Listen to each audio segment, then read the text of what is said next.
Well, Chris, you want to? Hello, Internet. Welcome to episode 128 of Enter the Dungeon. Chris, do you want to give the recap of what happened last time? Who's Chris? You in the front.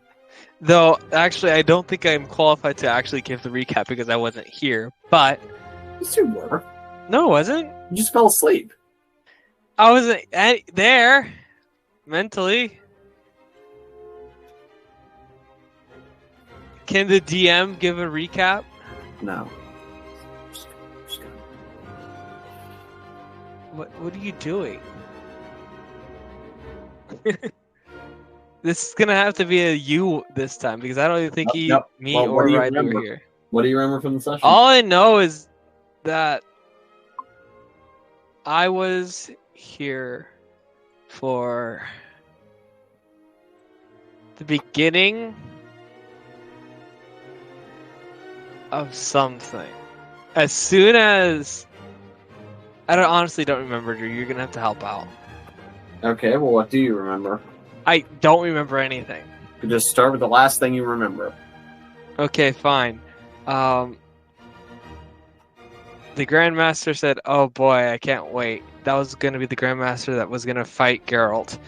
And then we started walking. And we had 3 days to prepare, and then we went to rooms that there was being prepared for us, and that's it.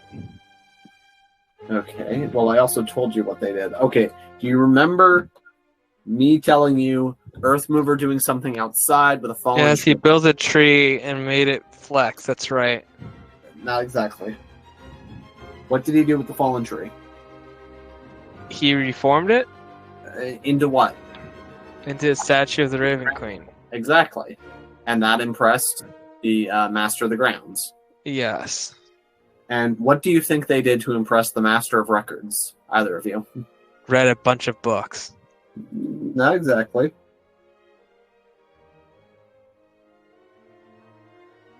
I don't know. Showed him the book that he Y-ZhyehOhOh showed him the book that he always had. No, they didn't show her his flesh book.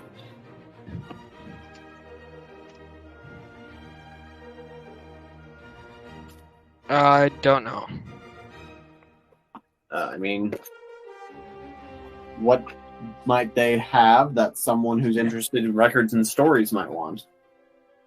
Stories. Yeah, exactly. So, what did they have that that person didn't have? Well, the specifics aren't all that important, but anyway. What did they have that they didn't have? Exactly. Now you're getting it. Anyway, you know what? We can actually justify this in character by saying that Y-ZhyehOhOh and Earthmover went in one direction, and then Thitch and Gordon went in another direction. And that's why you guys were in the last episode. Bingo. And it I just probably texted Mike. Cool. it's probably rabbit related.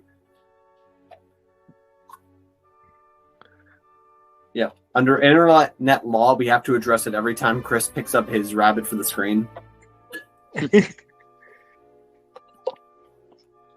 Hey, can that rabbit be the mascot of the show? I don't know. Can Rabbit be D&D related? Sure. You want to play as one of those rabbit folk? The Harenigan? Sure. Okay, well, when Thitch dies in this next arc, that can be your next character. What? Fine. So, anyway, let me see if I can get to that. So, where are you two going then? To go and fight my boss, pretty much. Like the boss for me. Yep.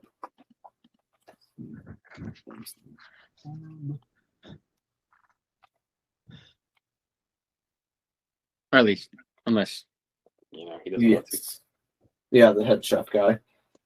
And Thitch does remember the way to the dining hall and the kitchen. Yes, and I would show you. Yes, and let's see now. We established that it was afternoon, I believe. Mm-hmm. Yeah, So I guess that it's time for dinner. Yes, if you go into the dining area, you see where some monks seem to be setting up. It's not quite ready for dinner yet. Obviously they're not cleaning yet. That happens after meals. But they're like they set up. They're setting up. Yes, getting I guess serving dishes in Tupperware. Yep. And such. Yep, place for you. Yep. They bow to you as you guys enter. Just sort of as a sort of sign of respect for these two guests. At least they assume you're guests. You could be trespassers, but presumably trespassers would have been stopped at the gate.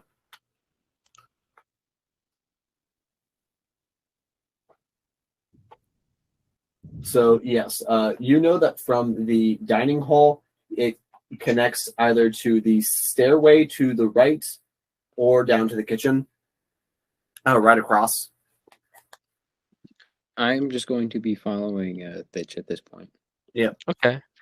So I look at the kitchen, and do we hear anything? Make a perception check.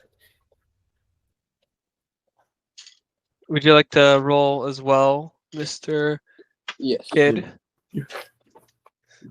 I did not perceive much. What Well, I dice? should go to my White, thing. black, or blue? Blue. Blue. All right. Let's not put race into this. That's a natural 18. Blue. Oh, let's go. We 18? perceive everything. Yeah. Well, that depends. Like, how close are you getting to the kitchen? There's a closed door in the way, but I mean, like we're like Like an 18, I think we in the should be middle. able to- It's like what? How big is the hall? It's relatively sizable. This whole monastery, it's designed to accommodate. Thitch would actually know this. It's designed to accommodate up to 300 monks. Okay, so like we're like 20 feet from the door, I guess. Yeah. Wait, how? So it's like But yeah, presumably it's not at capacity currently. understandable. Yeah.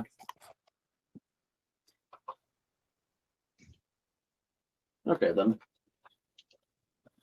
Yeah, so yeah, if you're standing a good distance from the door, I mean, you're able to definitely hear like some scrapes. You hear that there are people talking. To clarify, so if you're asking if anyone's like being shouting or No, you're not loud shouting. or anything It's like just, that, then you don't. more. I'm listening to cooking, like cooking the stirring or anything like that. Yeah, it sounds like there's something going on back there, but I mean, if you're standing 20 feet away, then you can't really make. We're going to the kitchen anyways because I want to show the kid the kitchen. All right. Yeah, so if you guys just walk in, you see where there's a team of halflings just sort of at work. Some of them, seems to be that there's this giant pot that they are taking turns stirring, and some other people are cleaning up around the kitchen area, and they seem to be conversing in halfling. And one of them, who Thitch immediately recognizes as High Master Rosemeadow. Actually, let me double check that you would in fact. Oh yeah.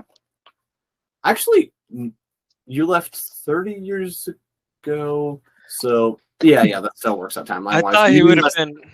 You know him. there.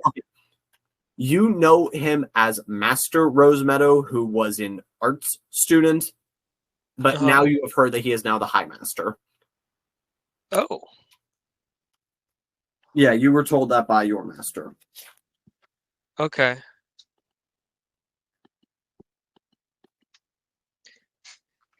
All right, so this is okay. So who sees who first? Yeah. Yeah, and he walks over and says, well, in common to Gordon, "Hello, can I help you with something?" I look to fit. Wait, does he say it in halfling? It says it in common because he's addressing you. You. He's addressing you. Hi, really big fan. I'm here to gain your respect, and by challenging you to a cook-off. Are you like a potential student here at the monastery? Did you just join today, or?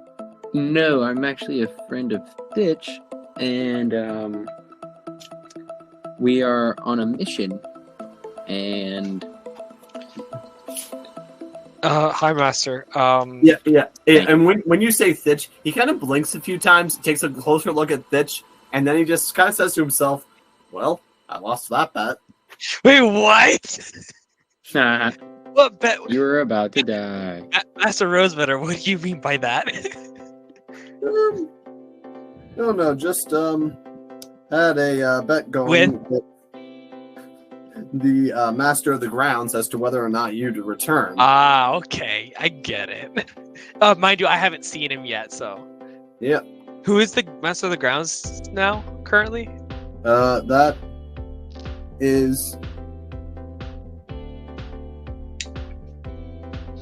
And would I know him? Yeah, that is Master Deep Cole.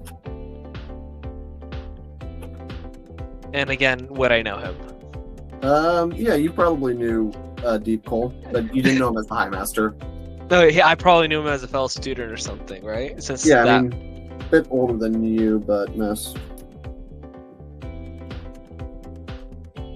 Anyways. Yeah, Master Cole's Deep Cole. Alright. So, okay. Okay.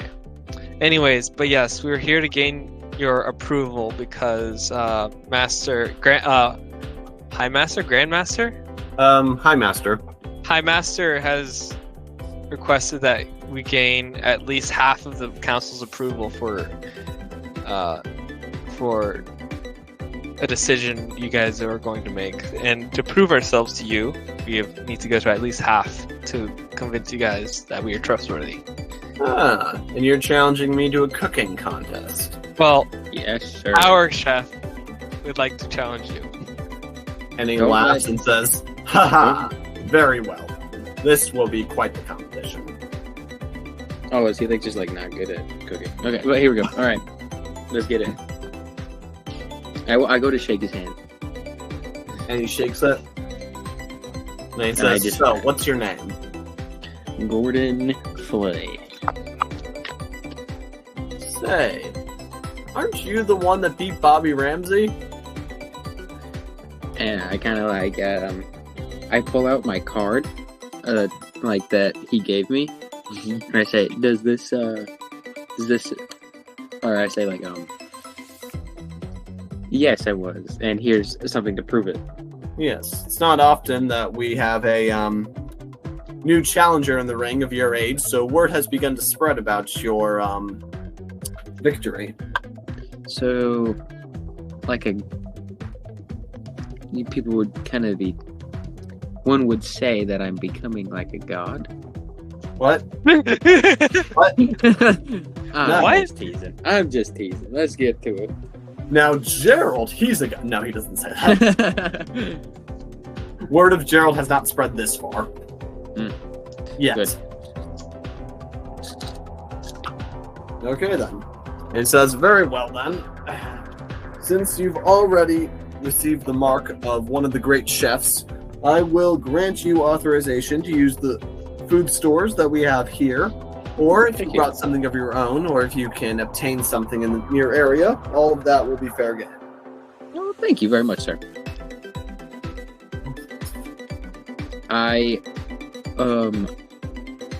Gordon is going to go get everything he needs to make beef Wellington. Well, what do you need to make beef Wellington? Beef. Beef. I think it's a puree sort of mixture of. Actually, I don't even know what it is. You need a very specific cut of the cow. Would that be found in most shops or most wherever he said it was? I mean, You're like Can at least. Can I make a luck roll? I mean, I'm gonna tell you now. They don't have. I mean, they don't have any beef in the stores, in the storehouse at the moment. Okay. And there is a nearby farm. You could attempt to buy one of their cows off of them. Buy an entire cow? No, I'll just make chicken marsala or something like that. Okay then.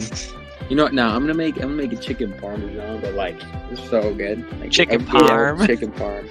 So, you do know that there's a lake nearby if you want to try to catch fish, or in the food stores if you check there. There's potatoes, cabbage, broccoli, carrots, flour, and chicken. Okay, you know what? In that case, I don't have enough money really to buy a lot of stuff, so I'm gonna go catch some. I'm gonna go catch some fish. All right. Shall I go with you? Survival check. Yeah, Alright, yeah. If you guys want to go out to the lake together, Sure. yeah. And do either of you have anything that could help facilitate you in catching fish? Hand. Shouldn't I have expertise in survival or something like that?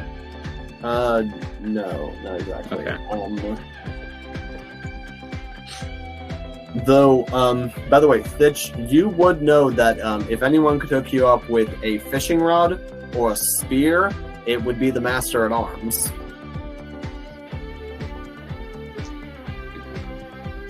I was just gonna take some string and put it on a stick and find some. Do you want a spear or a fishing rod? Let's go. No, let's go fishing rod because I don't want to damage the meat. With the All right, we can go get some fishing rods from the Master at Arms. Okay. So we start walking towards the arms section of the monastery. Let's see. Yeah, so there's the dojo, if you want to check there first. Or, Thitch, you would know that the weapons storage is... Actually, no, never mind, you wouldn't know that. Like, you probably know where the weapons storage is, but you wouldn't immediately know the thing I was about to tell you, but you'll probably find that out soon enough anyway. Alright, cool. We're Anyway, going to be walking to the weapons storage. I think the they have dojo is fishing right rods next. there. Yeah, the dojo is near the dining hall across from the Arcanium. Question. Yes. Would they have fishing rods in the storage hall? You get the feeling that you probably have seen people fish on the lake before, and you're able to deduce that most likely they keep this just with the other sharp objects. Not because like it needs to be kept away from people, just that it's the most logical place to store it. Alright, cool. We go there. Yeah, so yeah, and you know that the weapons store is attached to the dojo. Yep. Alright, we go to the dojo. All right. And if you go into the dojo, you see where there are some people sparring with each other, and standing on the other side of the room, correcting someone's form. Yes, you see, it's all about letting the ki flow through you to guide your strike. Here, well, allow me to demonstrate. It's like this. And you see a man who you could not forget in 1,000 years punching a sandbag. It's your brother Tarmac. And the man says, "Ah, yes, thank you, Master Urso." Like this? Oh, yes. Very good. Very good, my people. at the sound of Master Urso. Yes. You're doing excellent, my people. Keep up the good work. And then I try rushing through. After all, you don't want to be a Thitch and neglect your studies. I immediately turn my head at that phrase. Excuse me? Is that really a saying now? And you see him clear his ear and says, "Okay, before I turn around, please tell me, should I consult the Master of Faith or the Master of Magic first to deal with this haunting?"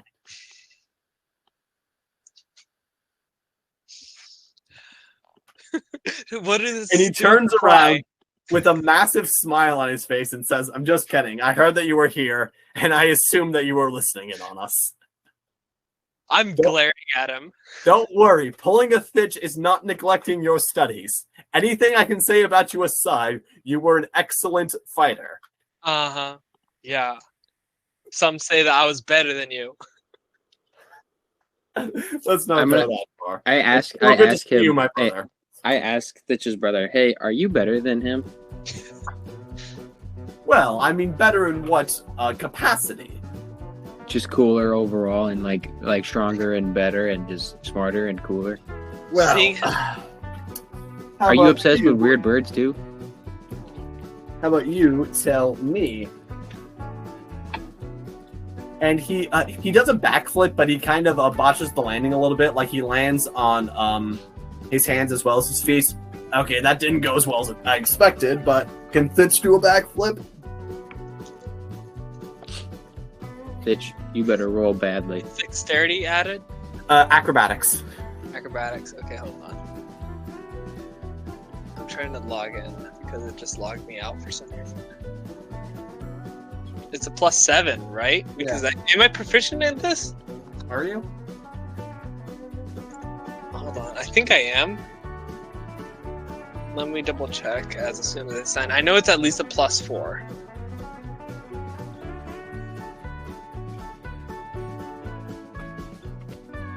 Acrobatics, so it's a +8, so a natural 21. Wow. Yeah, with that, a natural 21? Leap in the air, go full circle, and land on your feet. Yeah, does that Thitch is suffice? Cool. I'm gonna have to give this one to Thitch. Yes, very well. I see that you've been practicing your backflips. Has this young man taught you that? Yes, I have. What's the name, sir? Hold on. My name is Gordon. My name is Gordon Flay, sir, and I've been this man's teacher for the past 26 years. Yes, clearly the 13-year-old has been alive for 26 years. For the past 5 years. Hold on. Look, the 13-year-old has 25 years of experience. That's what jobs are looking for these days. Yeah, for real. Yeah. So, I'm so glad that you've returned. Have you decided to resume your studies as monk?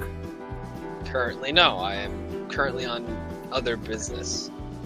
And right now, our business is finding a fishing rod to get some fish for the friendly competition between Master Rose.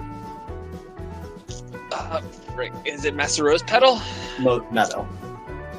Master Rose Meadow and this fella right here. Yeah. Fishing pole. Well, I doubt you promise you're not going to run off with it, right? I think we'd have to I will, but then I'll bring it back. Haha. I like this one. And he kind of gestures to you to follow him to an attached room. And he opens up the door, and you're actually able to see lining the walls are various spears and swords. There's some shields hung up. And he goes over to an area past the quarterstaffs where there's about 3 fishing rods. Okay.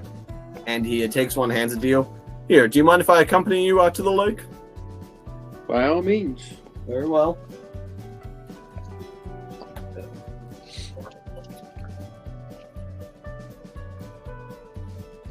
And as he begins to leave the room, he suddenly stops and remembers something, and he turns back over and says,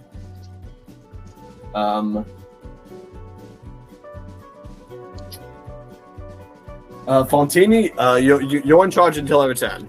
And a young woman nods her head and just goes towards the front of the dojo to supervise. Is she definitely qualified, or is she a little bit shaking in her boots? Make an insight check. It probably happens a decent amount because it's like a dojo, so it's like when I was in karate, I got to lead the class once or twice. That's a 10, but total 10 total. Yeah, with a 10, you look at her. She seems to know what she's doing. Oh, okay. Yeah. If I would have rolled well, would she have been more nervous? No, but you would have realized some other stuff about the situation.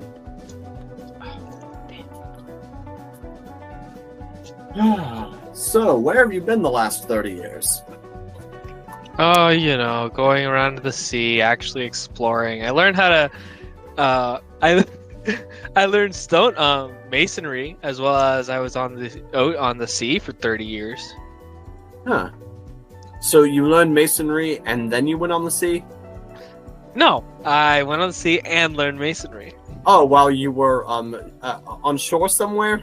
On the boat. How do you learn masonry on a boat? It's actually quite weird. There's actually oh my gosh, there's a story about a stone boat that I gotta tell you about.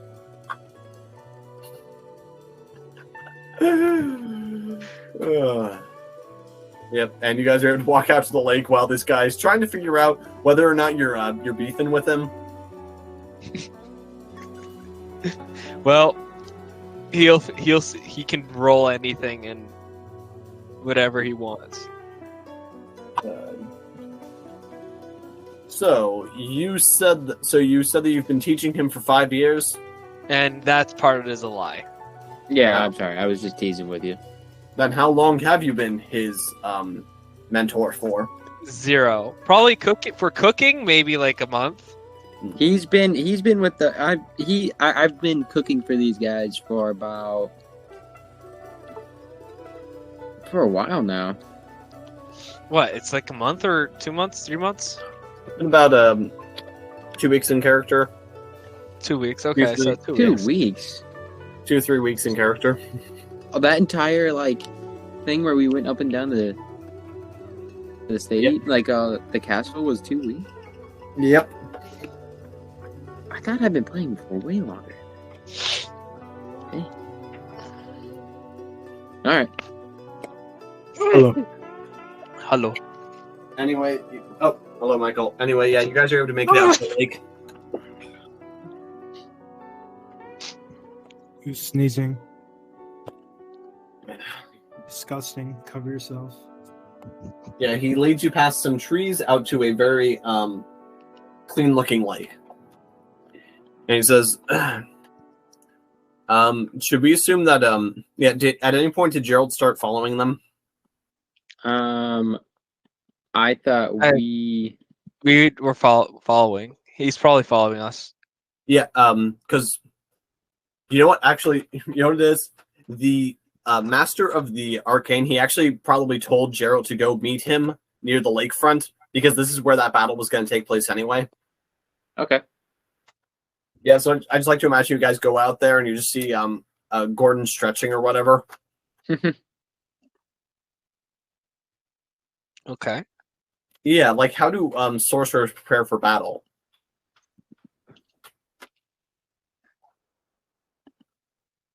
What Wizards probably do math problems. Yes, Math that sounds correct. But what about sorcerers? Yeah. Wait, yeah, do you pray to your patron? I completely forgot. I'm kind of out of it. I'm doing a battle, I guess. Is that what I'm doing? Yeah, you're still doing that, and we're barely off of that. Oh, Yep. Okay. Okay, and anyway, but yeah, Riley, you're near the lake, and so yeah, this would probably be a survival check to see how much, or nature to see how many fish you can catch, and of what varietal. No, came off of the thing. Oop, came off the thing. Came off the thing. There we go. I don't have my rolly thingy, so I'm doing it off of nothing here. Let's see. 16? Wait, survival? Yes. Yeah, 16. Okay then. So with a 16, you are able to get some. You're able to. Yeah, just over the after doing this for about some amount of time. If I knew more about fishing, I could probably give you a more accurate estimate. You're able to catch 3 salmon, 2 trout, and an eel. That sounds about like an hour and a half, maybe an hour. Well, yeah, I would say. Okay then. So hold on, let me write that down. What did you say? I guess I don't really need to write it down. 3 salmon, 2 trout eel. Salmon. Eel. Okay then, and that'll probably be like the main base of the meal, like the fish itself, and so, yeah. So the way we've kind of been handling these cook-offs is that there's skill contests, so everyone in the party can be involved. So, how do Gordon and Thitch want to help out with this? I'll help out since I have experience in fishing. Well, I mean, he already has the fish, so what else would you want to do to help him cook the food? You could make like a good like wine based like sauce that I can like sure I could try tell you how to do it. Yeah, that'd be good. Yeah, there would definitively be fruit at the monastery. They want to offset scurvy. Yeah. So yes, they probably have like a barrel full of apples you can access.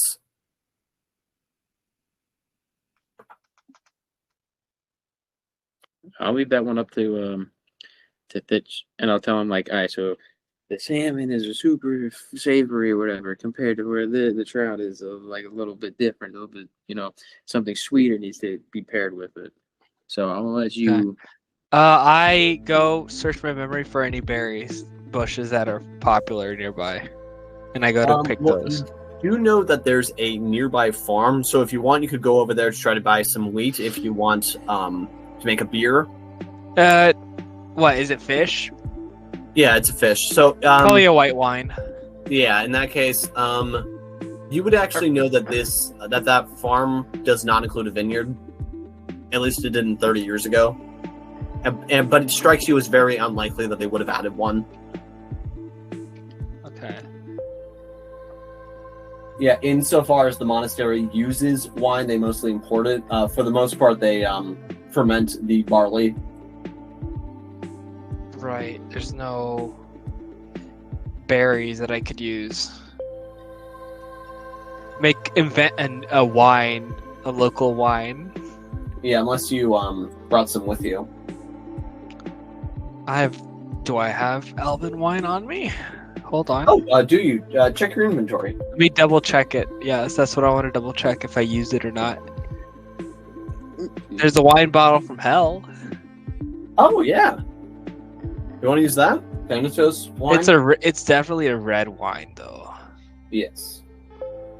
That's what I don't think I'd want, but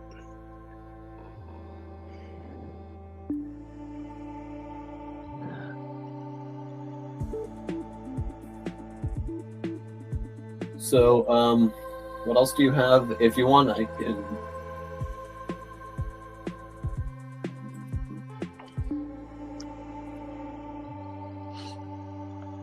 Yeah. What else do you have in your inventory? Well, in my inventory, I have white wine from hell, whiskey from Silver Crown, Olnig, silver salt beers. The white wine would probably be the best for like cooking and stuff. Silesian mead. Mead from Cape Selas. Yeah. Bottle of dried dragon blood, I'm assuming.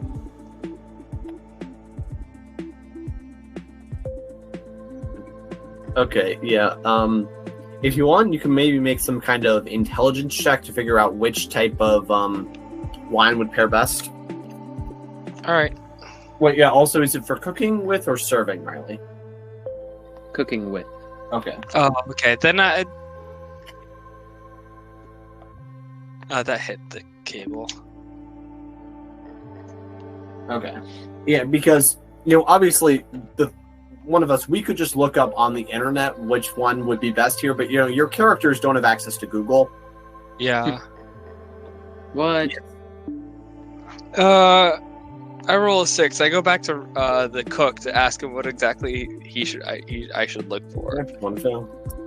Like alcohol, but I completely forgot what kind.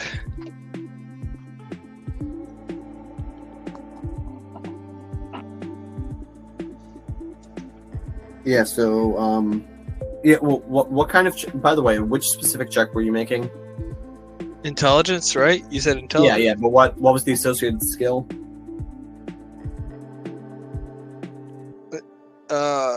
Did you say insight?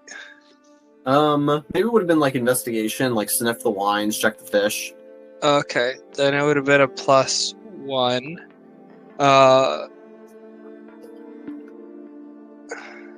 And I rolled a 5.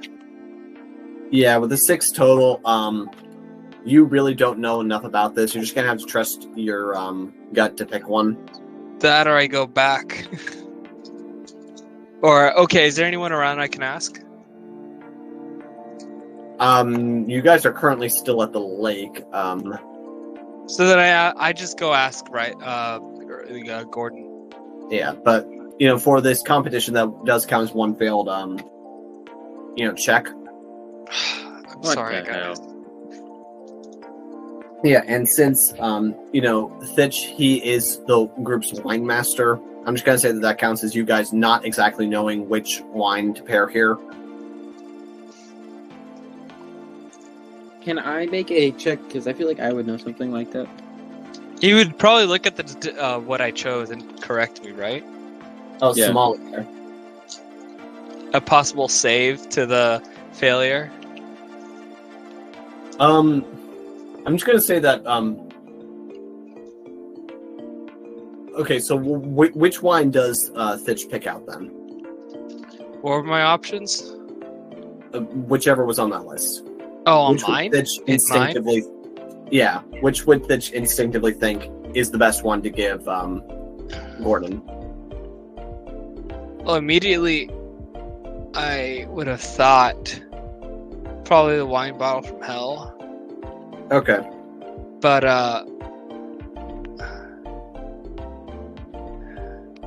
yeah, the wine bottle from hell, which I'm sad I do not want to get rid of. Okay.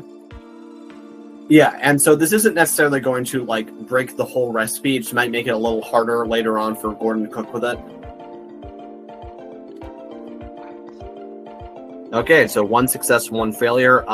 What does Geralt want to do to contribute to this? Spices. I need spices. You go get spices, Gerald. Do I have? You want a sleeping potion? Hmm? What? No, what spices? You need spices to cook. Yeah, Spices. Okay. Yeah, sleeping potion. Does that sound good? No, that does not sound good. Sleeping Give me cook. something. Give me something that is not. That is. Give me a combination of spices that will give a salty, but also savory taste. I don't think I have anything like that. Go find some, you big doofus. Oh, okay. I'm gonna go roll to find some. Let's see now. Like I mentioned, there's the nearby farm. You can go over there to try to see what they might be able to give you to cook with. Sure. Yeah, in terms of basic stuff, so the monastery definitely would have salt you could use. Okay. I guess Aside from that,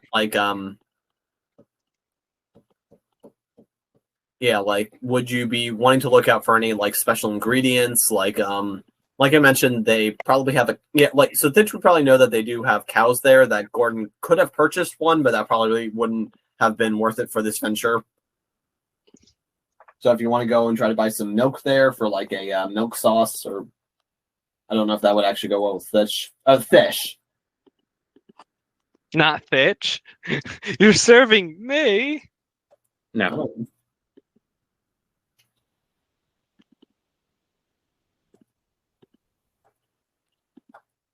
I'm sorry. Can you say that again? Yeah. So, what is Geralt looking? Yeah. So, what does Geralt want his contribution to this to be?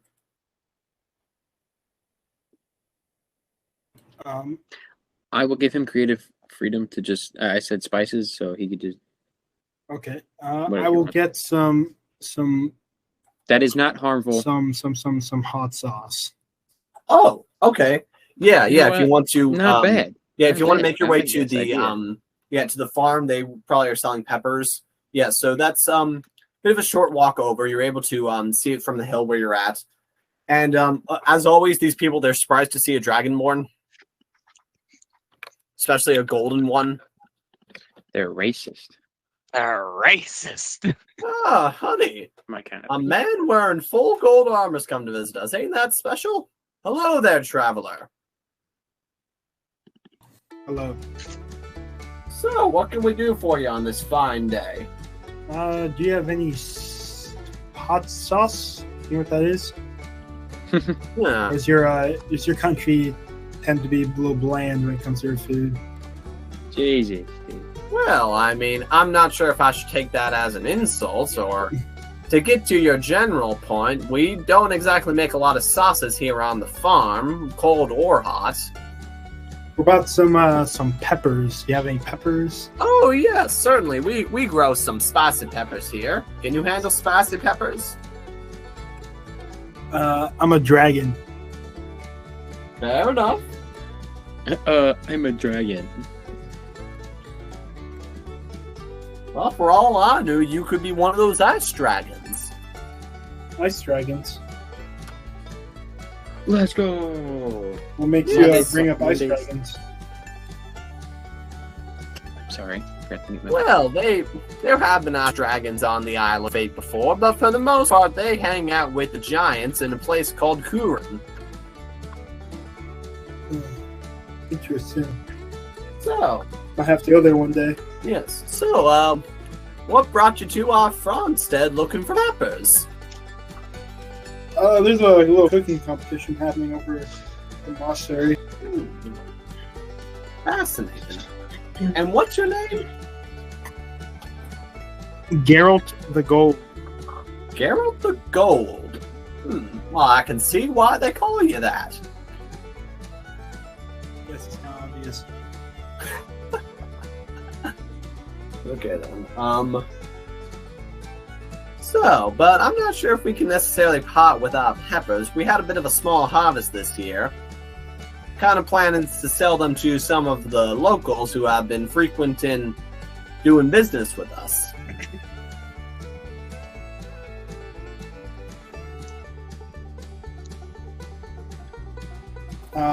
Okay. How much is it cost to be a local? Not necessarily just about the price, more too about the principle. We don't mean to be rude to you, stranger, but I mean, perhaps we already promised the peppers to someone else. Have you promised to pepper someone else? Well, a few of them at least. We just Well, then I'm make sure, sure that I'm our sure- people can get the first dibs, you know. Well, I don't need too many. Just enough for a little spice sauce. Yeah, so, Michael, you're gonna have to come up with some sort of way to convince them to sell these to you. This could be perhaps related to some sort of charisma check, or you could always take the divine route, use your magics, something like that. I mean, this is to honor the god that the monastery honors. I mean, the monastery doesn't necessarily honor any one god. That's true. This is a feast to honor the god of death. The god of death? The the Raven Queen. Sorry, never mind. Ah, I didn't. Is today one of her feast days then? Yes, it is. Well, tell me then, what are we celebrating? We're celebrating the day she went to go visit the dragons. That's why I'm here. Oh my, this is getting so. The Raven Queen parlayed with the dragons? When was this?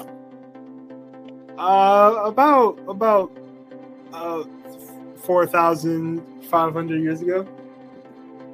4,500. Hey, Well, that's fascinating. Yes, So are you? I remember like it was yesterday. You were there? I was. I'm actually a god myself. Whoa! I didn't realize I was speaking to a god, but am I supposed to believe any random person who walks on my farm claiming to be divine? Go ahead and make 18 instant perception check and deception checks. I mean, feels like this is going to end up being a deception check being the main thing, but I just want to see how this plays out. This might be a performance too. Make a performance check and a deception check, both with disadvantage. Yeah. Do you have any sign you can show us?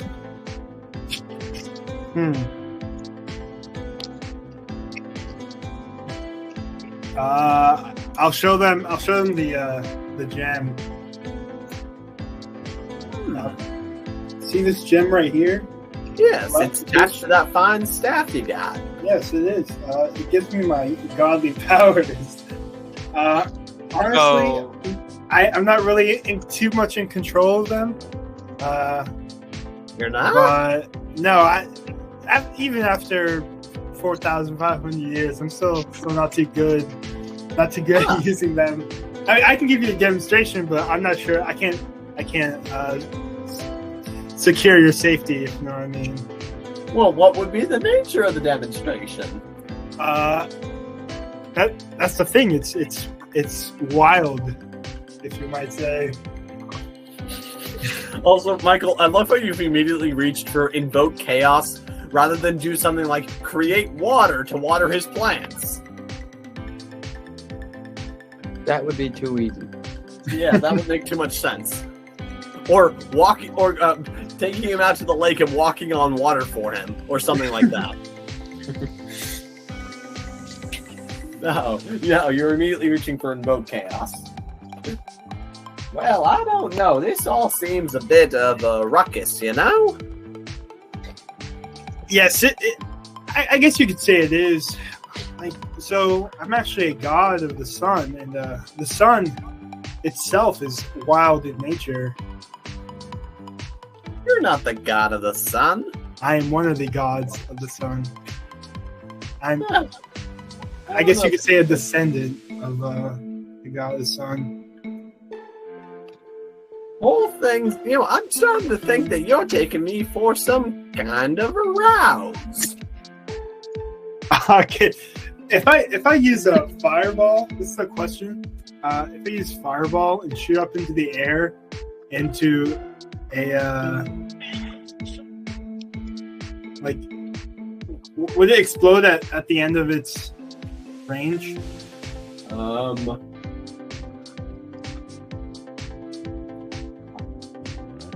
Yeah, so you could specify a point. Yeah, so the max range on this is 150 feet in the air, and the radius is only 20 feet. So if you want, you can just put a fireball way up there. Yeah, I'm gonna do that real quick. Actually, wait. I have a battle I have to do. Why am I wasting? Okay. Oh shit.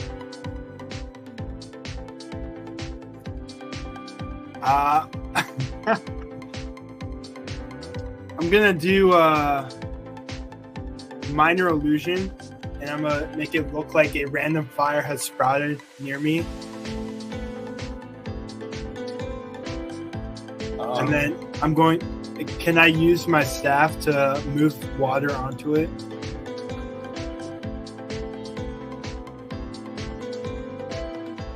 Well, if you want, do you have a way to start fires? Oh, you technically have. Yeah, you have the firebolt cantrip, right? Yes, I do actually. Oh my god. Yeah, so if you want, you can start an actual fire and then just use the create water spell to douse it. Yeah, that's what I'm gonna do. Okay. Yeah, so what does this look like then? So I'm gonna shoot the firebolt behind my back. Yeah. To try avoid them seeing it. and we'll be like, "Oh, look right there! My sun powers are kind of leaking out." Ah, my crops! I'm gonna go get a bucket of water. No, I got it. And I put the water on top.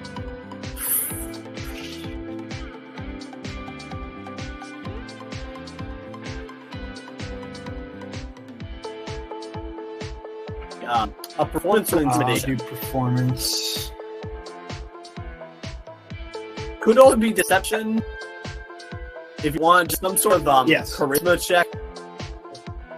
Yeah, just any of those charisma checks would probably work. Which one do you want to do? I'll do performance because that whole thing. Okay. All right. And with advantage. Oh, okay. 15 and 1. So it's gonna be 19. Yeah, which one do you want to take? I'll take the one. I'm just kidding.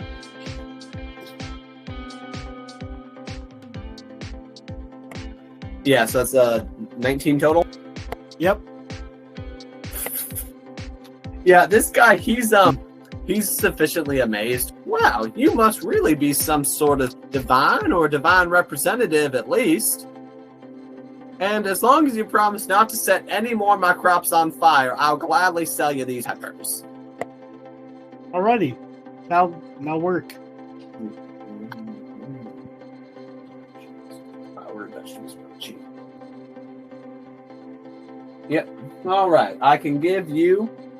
Yeah, and he just says, "Here, wait here a moment," and he comes back with 3 jalapenos, and he says, "All right, that'll be 5 silver."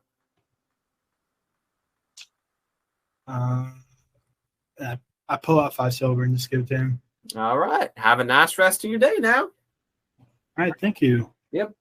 And hopefully, you put in a good word with me with the Raven Queen. We'll do. And walk away.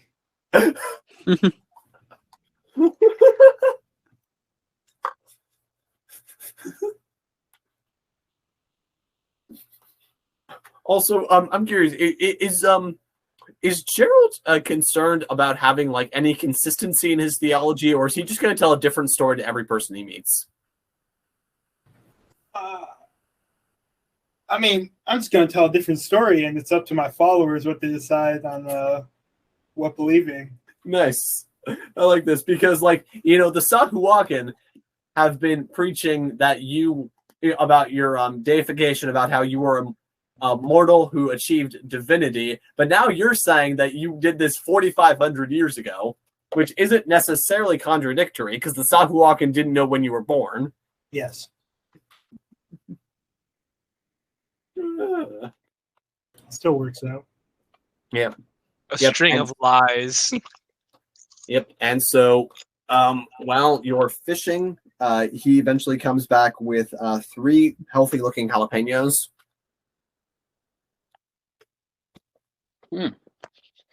Geralt, I didn't want to be racist because you're a dragon, but I knew you were going to get spicy. So. No, it's okay. You can be racist. Okay, good. I knew you were going to get spicy, you little mouth fire breather. Anyways. Yes, of course. Yeah, and spices. I'm gonna teach Geralt how to like make a hot sauce. Just like put a bunch of stuff in there with the jalapenos. Like grind up the jalapenos, turn it into like a sauce, pretty much. Make it taste all pretty nice and pretty. Mm-hmm. Oh, okay. I'm assuming that we've met up with the guy I'm challenging, or he's where I am, right? Yeah. So you went out to the lake to get resources. So how do you guys want to play this? Do you guys want to have the wizard battle now and then wrap up the the cook-off after that, or do the cook-off and then the wizard battle? One of them sounds easier than the other one. Yeah, we can do them in either order. I think we should do the cooking one first. Okay, that's fine then. Is the wizard battle? You guys have 3 days to get all this done, so. Okay. Oh, so I could have used my fireball in that instance. Yep. Dang it. Yeah, you're just like, Oh, wait a minute. I'm going to get a nap before I see this guy. Random magic everywhere. Yeah. Honestly, yeah. Yeah. Can we just say that, like, on the boat, every so often, Geralt just sends off fireballs into space to assert dominance? I don't know how much I like that, but yes. Wait, to who? To the feel like universe? Oh, no, feel to like remind everyone that he could set this boat on fire that if he wanted to. I'm No, down for I it. feel like Geralt's smart enough not to do that in the middle of the ocean to attract like pirates or Yeah, set up a beacon Bogus. for anyone to follow. You I kidding would've- me? We can take on pirates. What are you talking about? Yeah, I don't mind taking on a couple of pirates.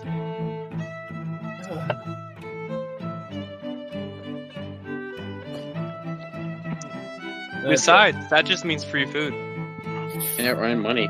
You kidding me? You know how much booty they have?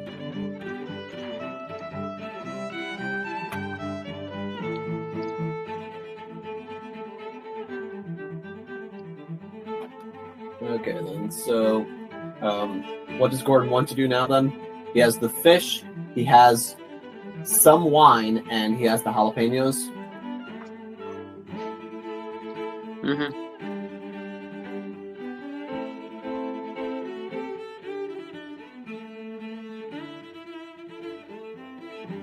Oh, I'm sorry. Did you ask me a question? Yeah, what do you want to do now? What do now? Yes. I guess start cooking. Or no, I'm gonna go back to the kitchen Yes. and be like, hey, I'm ready when you are, bud. Let's get it on. All right, then. What are you making, then? I am going to be making a fish dish, a spicy fish dish with some fancy dancy sauce with a little kick. Fascinating. The dish from hell. Yeah. Oh, because it's made with hell wine and it's gonna be spicy. Okay. Actually, I also forgot to mention. I apologize. I was also gonna I just realized that I'm just making fish. I should probably make a side thing. So I'm also gonna just make some potatoes or something. Okay. Like smashed potatoes or something. Anything fancy happening with the potatoes? Can I put a truffle on there? Truffles, no, but there's probably some amount of mushrooms. Oh yeah, I'll do some I'll make a saute some mushrooms and mix them up in there.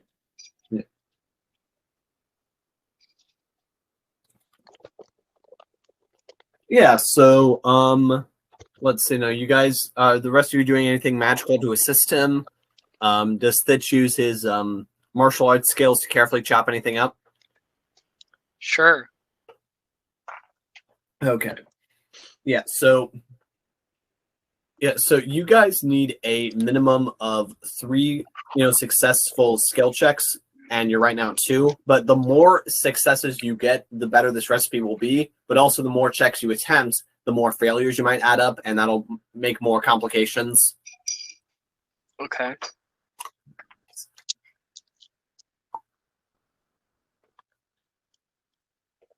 Yeah. So. Okay. Yeah, and since Riley, you're sort of leading this event, if you want to delegate any specific responsibilities to the other 2 based off of what you think they're good at. I'll have Thitch make the sauce. Thitch make the wine based sauce and sear the the mushrooms and stuff, and then Gordon can make the hot sauce and mashed potatoes. Oh, I figured and then that I'll you make were the cooking fish. I figured you were cooking the jalapenos into the wine. But okay, yeah. In that case, yeah, Thitch will make the sauce, and he's gonna cook the mushrooms in the sauce too, and then we're gonna put the mushrooms in the mashed potatoes that Geralt is gonna make. Okay. In that case, yeah. So let's start with that sauce first. How is Thitch going about doing this?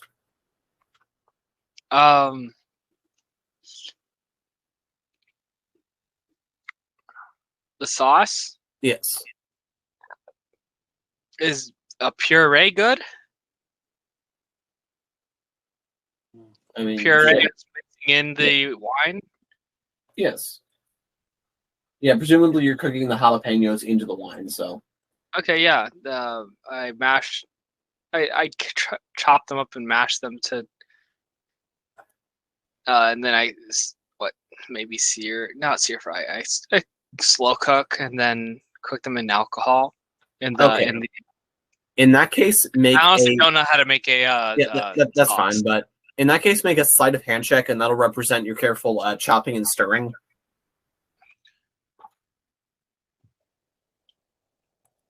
I feel like he's a monk, so he should be good. Oh, unnatural 20. Oh. 16 plus 4. Yeah, so this is some really good. I didn't realize how I didn't realize how high my sleight of hand was. Yeah, it's dex based, so. Oh. Shit. Yeah, so this is like some very precision things. Like you see him carefully select the right knife to use. He even cleans it first, which is surprising. Ooh. Surprising. Well, actually, no. I don't want to control what your character does. Does he clean the knife first? That's a new decision. I don't want to rob you of your character autonomy. Yes, he does clean the knife, Drew. Guys, I don't want to railroad you away from food poisoning. That's your decision to make.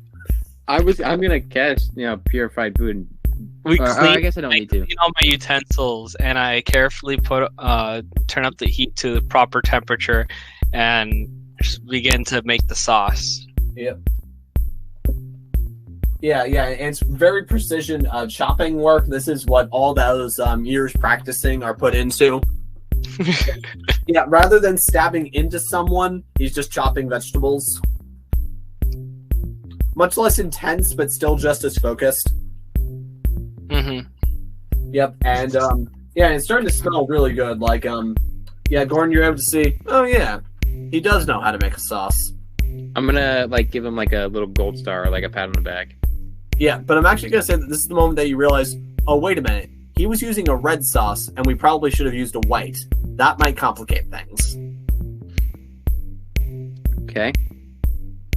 And so, he didn't consult me about that at first.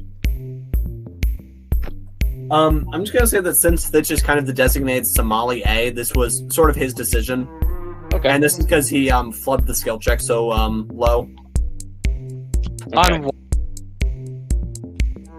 On the alcohol one. Yeah. And so now Geralt. I'm sorry, chef. You don't get.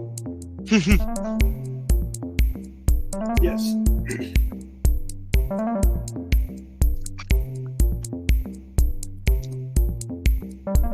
Yeah, so what is Geralt doing? I've done enough. I got the pepper in this game. I'll be controlling the heat. You know what I'm saying? Oh. You're making the mashed potatoes. Oh, okay. I guess I'll make the mashed potatoes. Yeah, or if you want, we could probably do something with you controlling the heat. Tell you what, do you have the control flames cantrip? I don't think you do. Which spells do you have, by the way? I have Firebolt, Friends, Mending, Message, Blade Ward, which I don't know I have.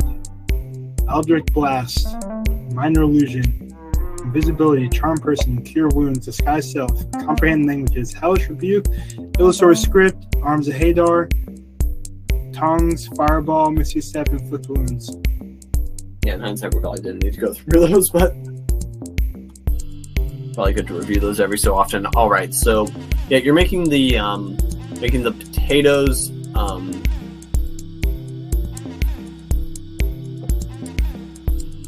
Yeah, and you said that you want to be the one controlling the fire. I'm just trying to think through the different skills that you can be making checks here for.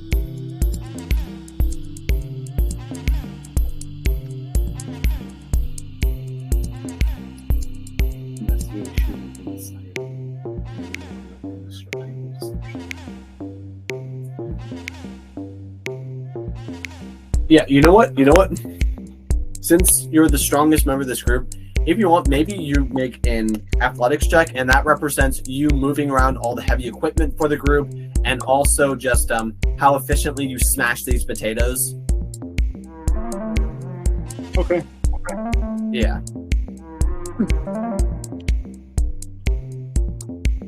So, did you roll it? Oh, sorry. Sorry, what was that? Oh my gosh. Like you said, that was an athletics check. Athletics? Sorry, I didn't hear that part. It's 14 plus 4, I think. Yeah.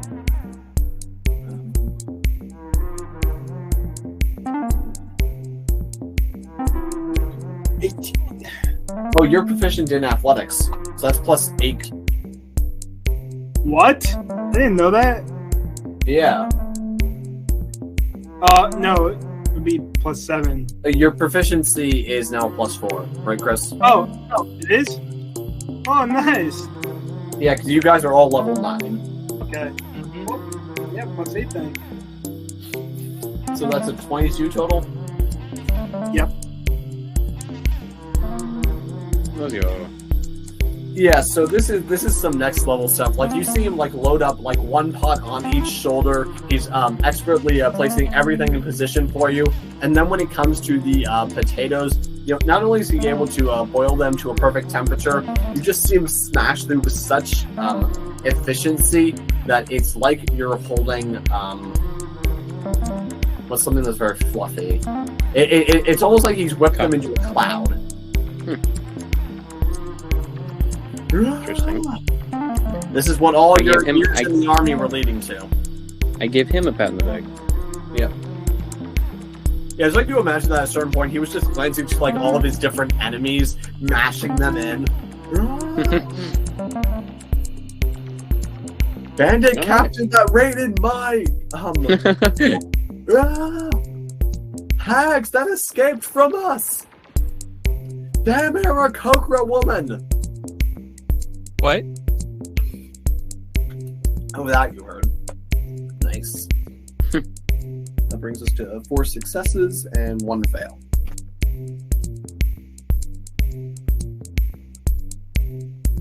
All right. So now you've got the mashed potatoes, which is a weird thing to pair with fish, and a hot wine sauce. Okay, and now we're cooking the fish. Yeah, I don't think I've ever heard of someone putting mashed potatoes and fish together. Well, no, it's like your main dish is Fish and chips. fish, and then your Yeah, side like I've heard of is- fries and fish, but Well, this isn't Mickey Mouse, you know, like bonefish. You know, this is like Fish and chips Good isn't stuff. a good Irish meal. so like I'm gonna make it look fancy. I mean, it's okay. if you went to like a steakhouse or like a good restaurant on the water, I mean, like mashed potatoes. Okay. Yeah, like Outback. Like, yeah, shut up. This video No, was no. not brought to you by Outback. But like, yeah, I'm not gonna like mix the fish with the mashed potatoes. Yeah, it's a side dish.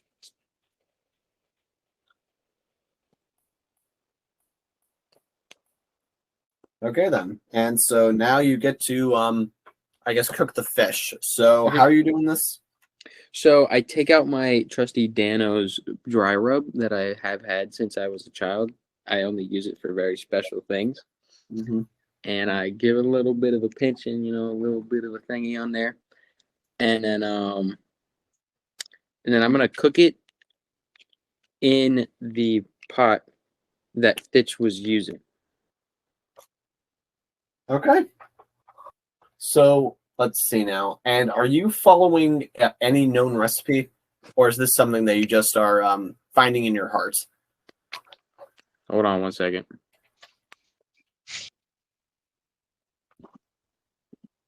I mean, considering he has a very low intelligence score, but a good wisdom, is probably the latter, right? Can you hear me? Yes. Sorry, it just cut out for a second. Can you say again? Yeah. So I feel like since Gordon has a low intelligence but a high wisdom, it's probably not so much that he learns recipes that he replicates later. It's rather that he learns from recipes as to what kind of foods he can pair in different ways. Yeah. In Yeah, that kind of like case, live and learn almost. I feel like this would... So there's not exactly a cooking skill in 5e, but I feel like this would be a check using your chef's utensils based in wisdom. And since you are proficient in chef's tools, this would be wisdom plus proficiency plus a d20. Okay. So that's... So you said wisdom plus proficiency. Yes. So that's plus 7. Yes. Oh, What? let's go. So that's going to be a 25 total. Or what, 18? There you go. This is a good day. We're making good food, boys. Yeah, also, yeah, so you're cooking... Yeah, also, are you using all the fish, or... Okay, I'm gonna make, like, one of each. One of the trout, one of the salmon. Kind of like side by side. I'm gonna not use the eel. Yep. Nice. Yeah, and so if you're glancing over at what he's doing, you realize that Rosemeadow, he seems to be preparing some sort of chicken stew. Oh yeah, we got this in the bag. But I don't know, this chicken stew is starting to smell really good. Like, you can smell by the way he's blending together his... well, blending's the wrong word, but, putting together his vegetable game is very much on point. Yeah, I realized that we should have got some vegetables. I'm gonna go around and look for some vegetables in the ground that's just like near me really quickly. Like a quick... Yeah, you get the feeling that you definitely feel confident in your meal, but you feel like you need that one more thing to really put yourself over the top, especially considering this guy's been cooking for decades. Mm-hmm. In that case, if you want, you make a nature check. And to clarify, are you searching through the food storage, or are you just going outside to find like a wild turnip? He said that I can use stuff in the storage, right? Yes. Okay, then yeah, I'll go check the storage first because I feel like that's just more smart. Yes. Yeah. So in there is cabbage, broccoli, carrots, and potatoes. But you're already using the potatoes, so. I'm gonna throw some carrots and some. You said celery? Broccoli and Broccoli. cabbage. I'll chop up some celery and broccoli, and like, kind of like put it in the pot that Thitch is using. Yeah. And then like I'm gonna top the mashed potatoes with those, as well as with the mushrooms. Yeah, this is going to be a nature check to figure out how to balance all these vegetables. But if you want, you can delegate this to someone who you think might have a better nature skill. I think I. Oh yeah, who's smart? You have a -1. Yeah, which of you is the least unintelligent?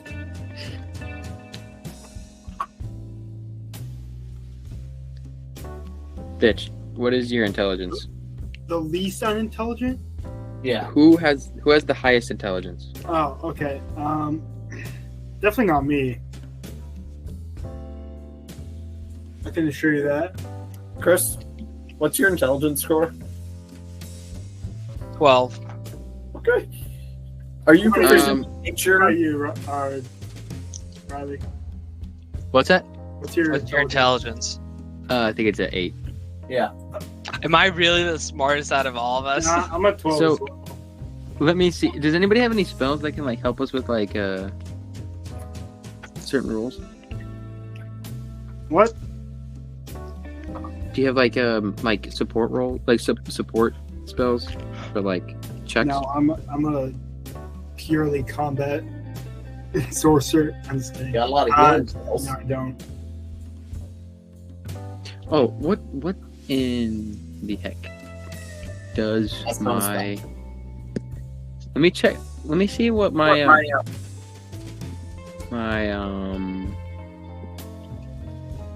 gem can do. Can it do anything?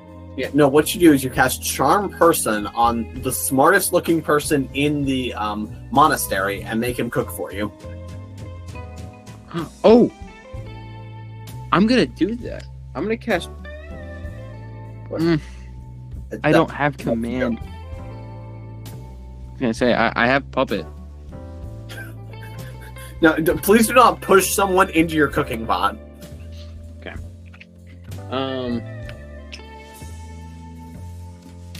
Can I have Geralt help me or inspire me? Yeah, there's definitely ways that you guys can work together on this. Let's see now. Chris, do you have any ideas?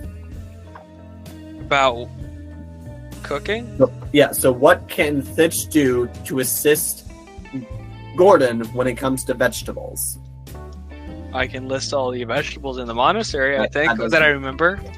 No, so I have broccoli and carrots, and I don't know if I should use more broccoli, more carrots, how much. Yeah, of so you guys broccoli. basically need to make a nature check to balance out these vegetables. But none of you are particularly great at that. At So- nature? Yeah, so do any of you have something you can do that might give him advantage? Recall memory from the chef cooking for me? Oh, well, you could search the mind of the dwarf guy to see if he knew anything about That's- vegetables. That too. Let's go for that. Okay, so, Chris, do you remember the magic item you started this campaign with? Yes, Yeah. the sheath? No, not a sheath. That's just a regular item.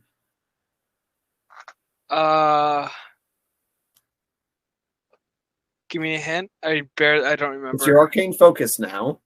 So it's a wand. Oh, that one. Yeah, prestidigitation. Yeah, but do you remember what happened to it at some point? No. Check the item card in the magic items chat.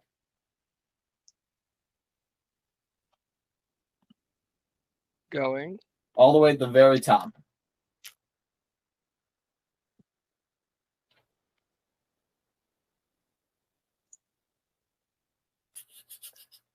You see it? Magician's wand, uncommon item could be used with arcane focus with this wand. Great. Nature power to cast Druidcraft. Yeah.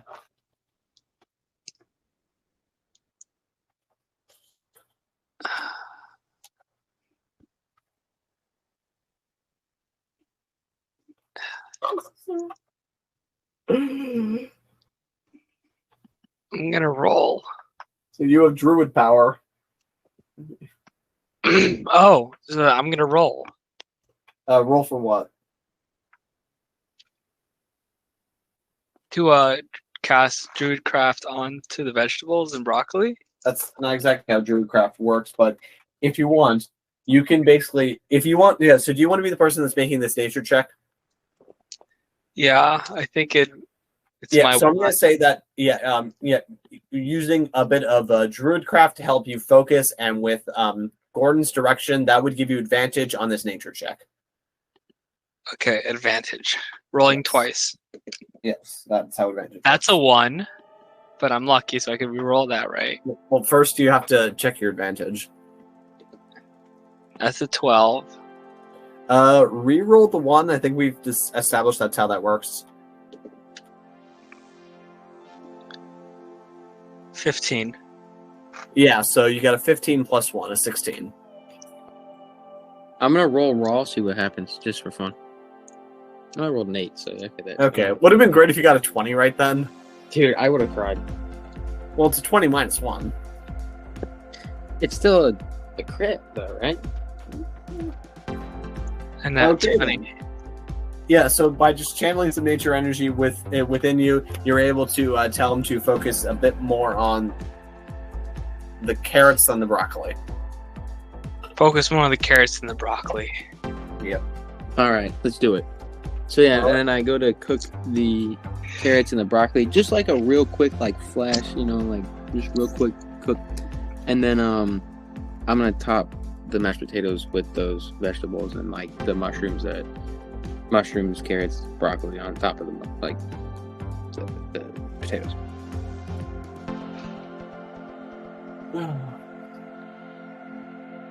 All right then. And so you guys are able to cook this up. And after a little while, both teams finish their dishes. This is how I didn't even make a check this entire time. You did the fishing and the cooking checks. I don't think I didn't. You never had me roll for the fish. Yeah, you made a survival check. And then you made it. Yeah, and then you just made a chef's tools check to cook. Okay. Yep. Oh yeah, because I rolled an 18. Yeah, I rolled an 18. Yeah. 25. Yeah, and he says, this reminds me of a story about a young man who wanted to learn to cook. And he went around and he asked his father, how should I cook? And his father told him the ways of cooking. And you know what this teaches us? No.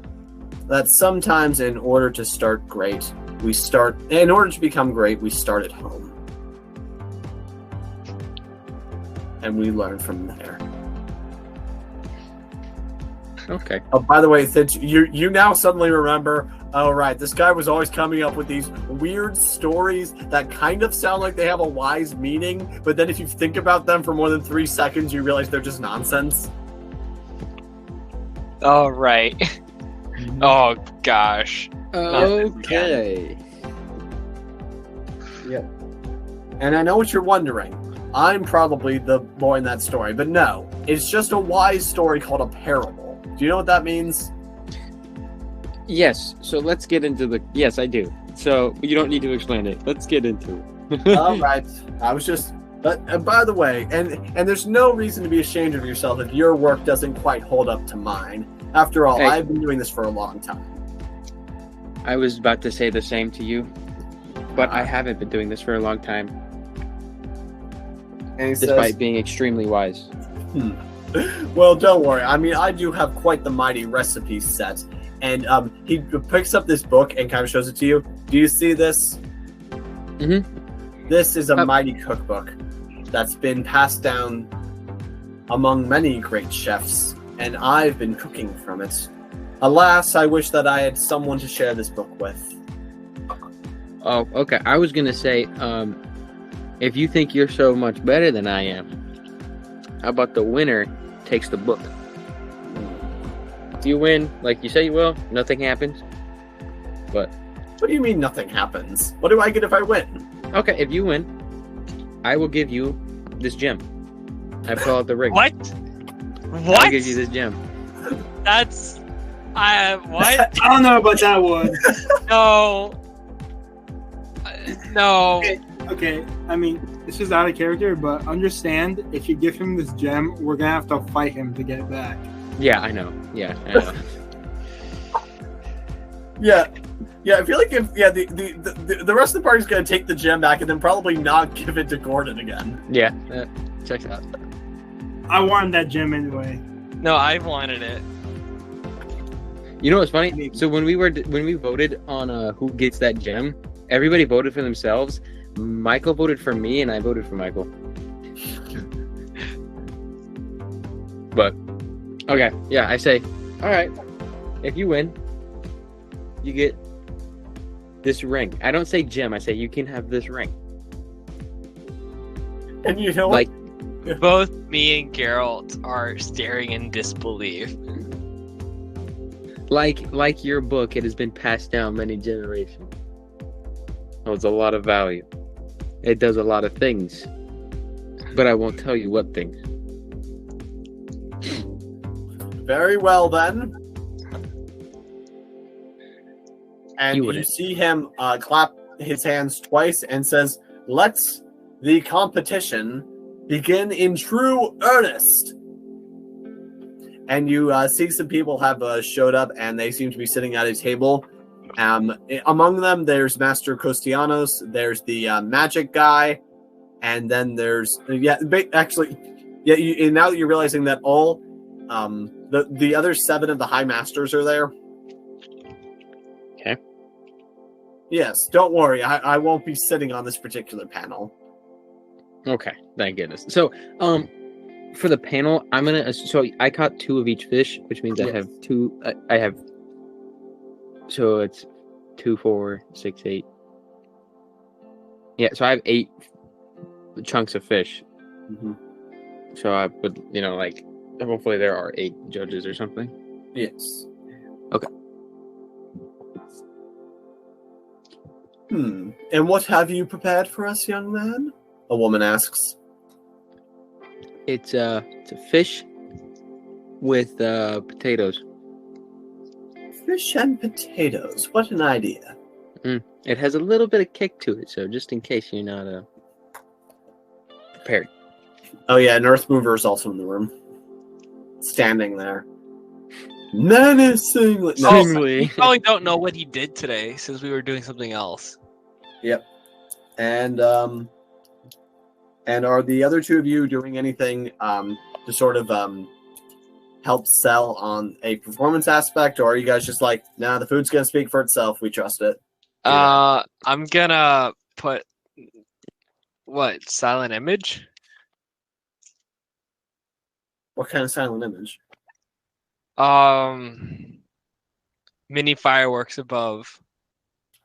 If you want, you can do that with prestidigitation, probably, or prestidigitation, like little fireworks going off above. But like making it look spicy, making it look like it's spicy. Yeah, nice. In that case, make one more performance check. Here we go, boys. God. Here we go, boys. If you mess this up, I'm gonna be so upset. I hit the bag. Hold on. Rolling it on the floor. That's a 15. Oh, thank goodness. 15. And I haven't added my performance yet, so. A natural 15? I think that's good enough to make it not blow up. Performance plus 3, so 18. Yeah, with an 18. Yeah. They sort of nod, appreciating the light show. They appreciate it.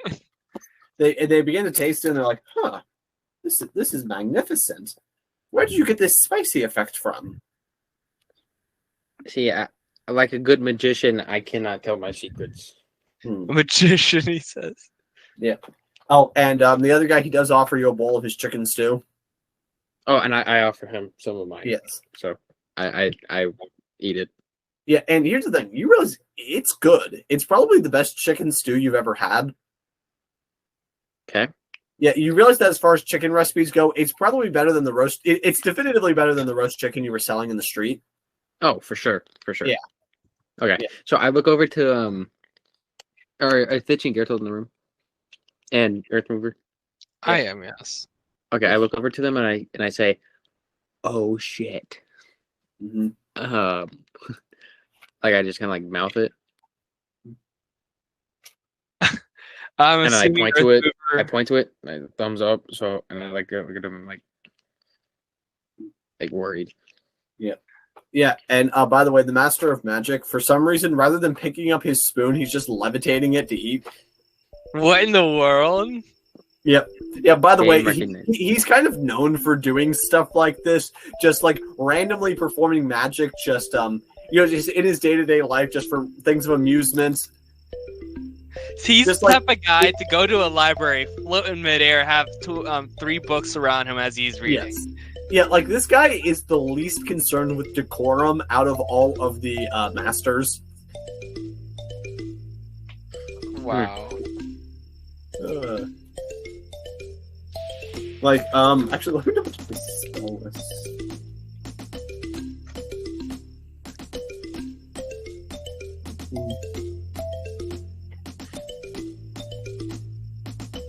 Yeah, like he actually makes a few light effects to match Thitch's. Yeah, just to kind of not upstage, but just like, haha, nice.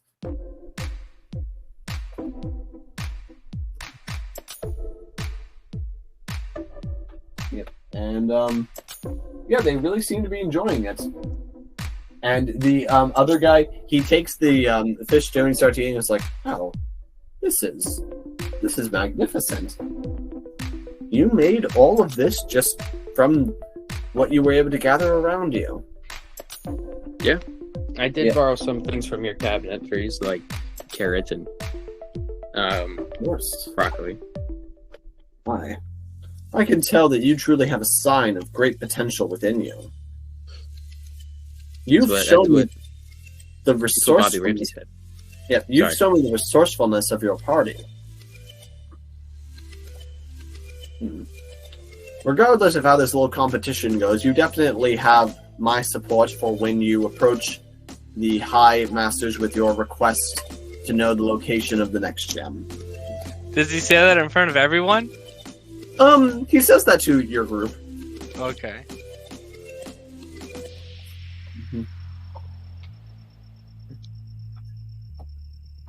Yep.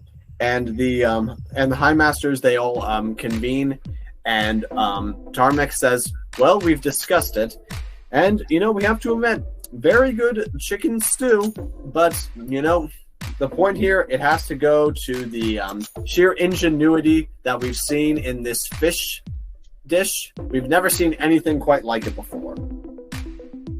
This is clearly a chef who's willing to take risks and broaden his horizons. And you know what? We do have to admit, using red wine in here was a bit of a holdback, but aside from that, it was amazing. We had to make with what we did. No white wine. Yep. Very well then.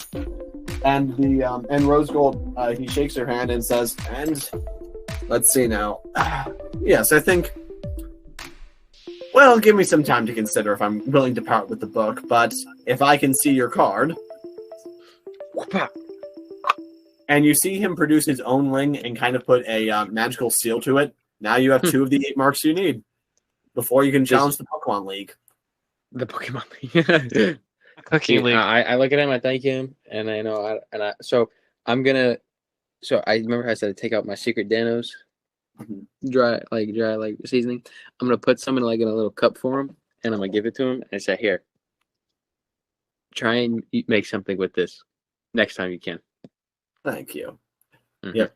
And so I can tell you what it is, but sounds good. And after they finish with their meals, the Master of Magic stands up and says, "Well, that was a fine meal. Puts me in the mood for a bit of a showdown, shall we?" Battle Mage. Who's fighting the wizard? Well, Spellcast. this is mostly going to be Geralt's event, but all 3 of you are invited to participate. Because this guy is powerful. I like the 1v1. I want to see what he can do. I'll help out, but only I'm gonna wait to engage a couple of rounds. Yeah. Michael, you with us? Yes. Okay. Are we ready for battle then? Yeah. On your roll initiative? Well, let's take it out to the lake first. Don't want don't want to be summoning any bears inside here. Apparently that's frowned upon. Can you believe these guys? And he points to Master Costianos.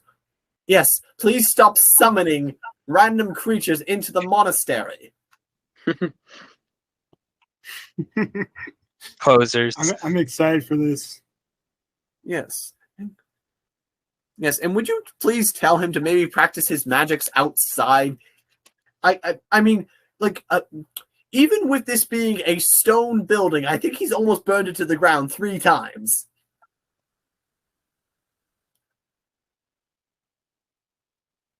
Yeah. Checks out. Yeah. Gotta do what you gotta do. For sure. All right. And he leads the 3 of you outside. And where is...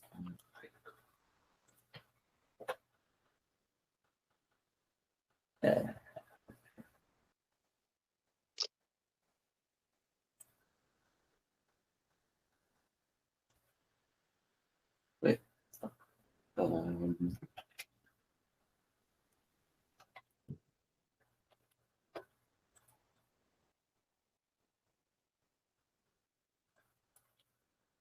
Yeah, and he leads you past the trees to the lake and says, now, going to have to ask that you don't burn these trees to the ground. don't burn them down? Yes. I'll try my best. But, in battling, that's not what might happen.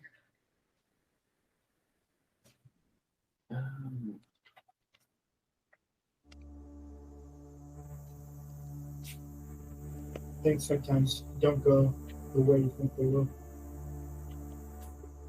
Okay, now I just need to grab it. I really need to get like a webcam or something so you guys can see me. Yes. I would love to see you. I want to look at your face Hey, 100% of the time. I want to go like this. Yeah, he says, all I'm right. staring back, but you can't see it. Nice. I'll be waiting right here, and he sort of stands towards the edge of the lake. You guys just back up a little bit. Oh boy. And I am about to post this map.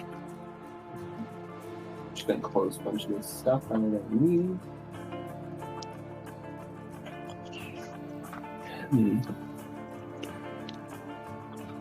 Like front near Monastery.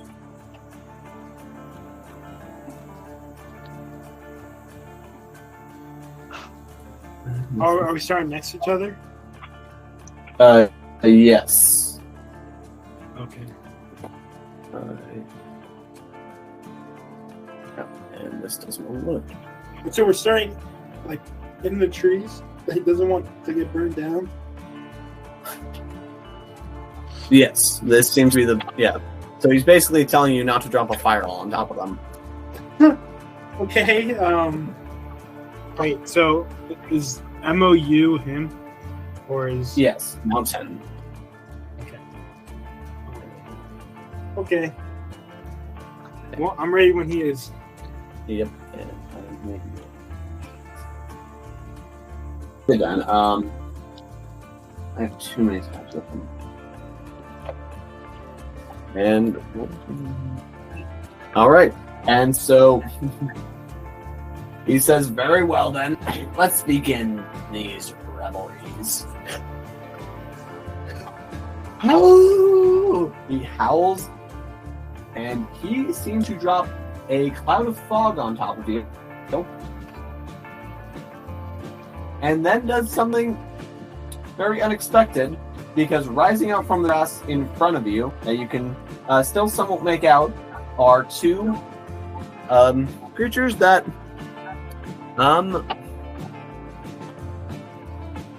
they look very strange. Let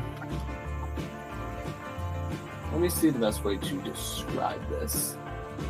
They seem roughly they've got 4 limbs. They're very furry. They're large, or technically medium sized. Furries? No, very muscular. You know, I'm just gonna say it. He's just summoned 2 gorillas, Oh. Two which guys. you guys have probably never seen before in character.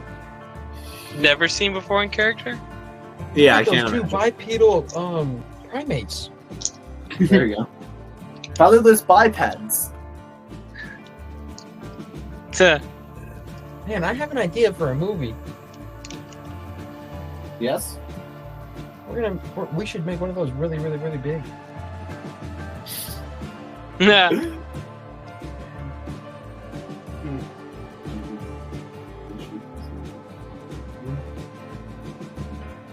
A bunch of stuff for this. I believe. Oof. Okay then, and yep, this guy with actually no, you can't quite make out his face anymore, but he seems to be excited as to what's going on. But now it is going to be Thitch's turn. Okay,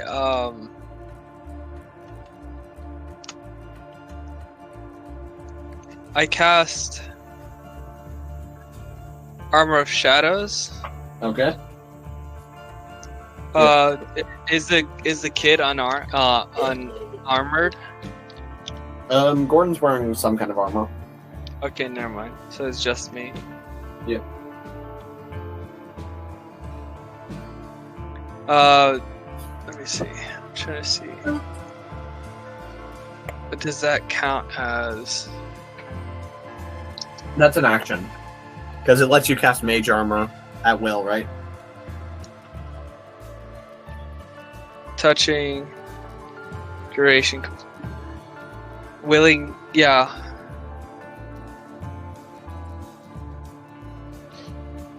Yep. And so that is your action. You now have some Mage Armor, which gives you a boost to your armor 13 class. plus Dex modifier. So, yeah, you just boosted yourself to a 17 from a 15. So, yep. So, yeah, which is probably an appropriate response to seeing these giant creatures that are probably Earthmover sized just pop up. And now it's Geralt's turn.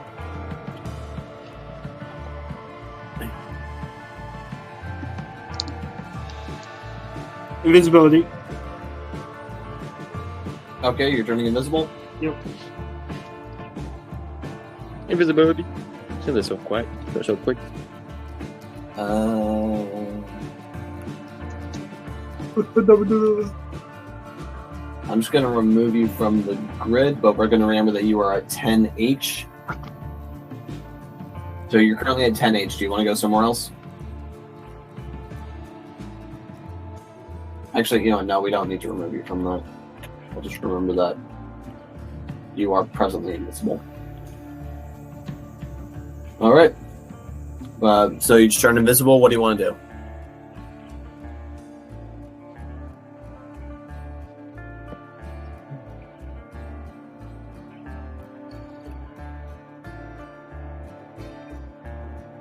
Michael?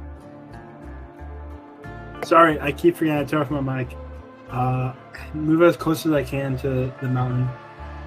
Okay. So you're going around the side of the trees?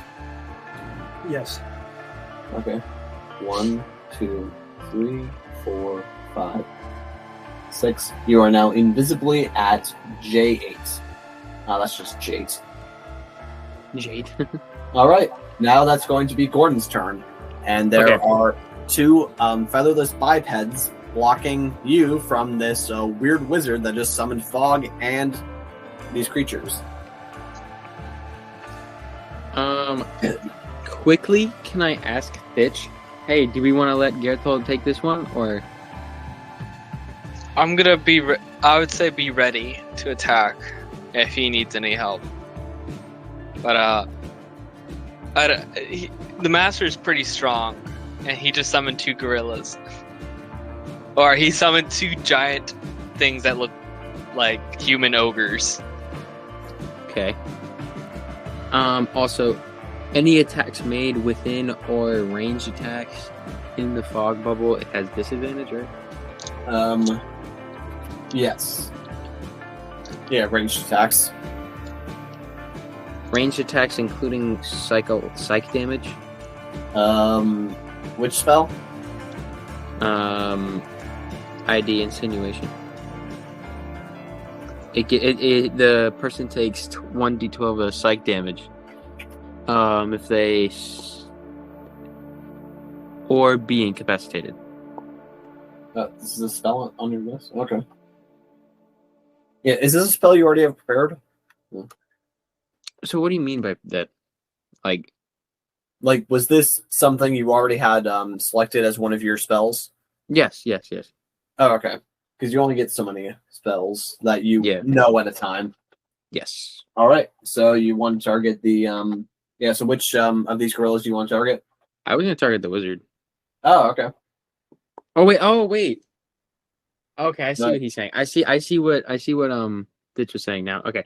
And in that case, I'm going to Misty Step to the gorillas. Oh, right. Like right in front of them.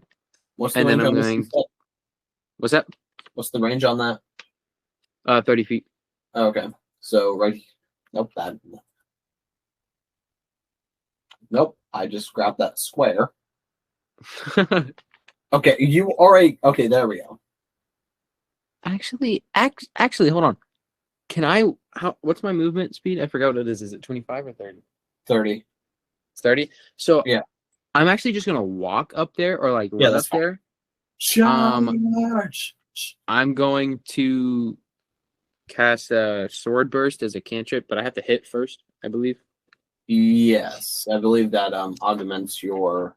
Is that an additional D6 added to my D10? Creatures within. Okay, you create a momentary circle of spectral blades. All creatures within 5 feet of you must succeed on a Dex saving throw. So this will target both of them. And is that just 1d6 for that attack, or is it that plus my longsword damage? Yeah, this doesn't add to your longsword. This is just a spell you're casting.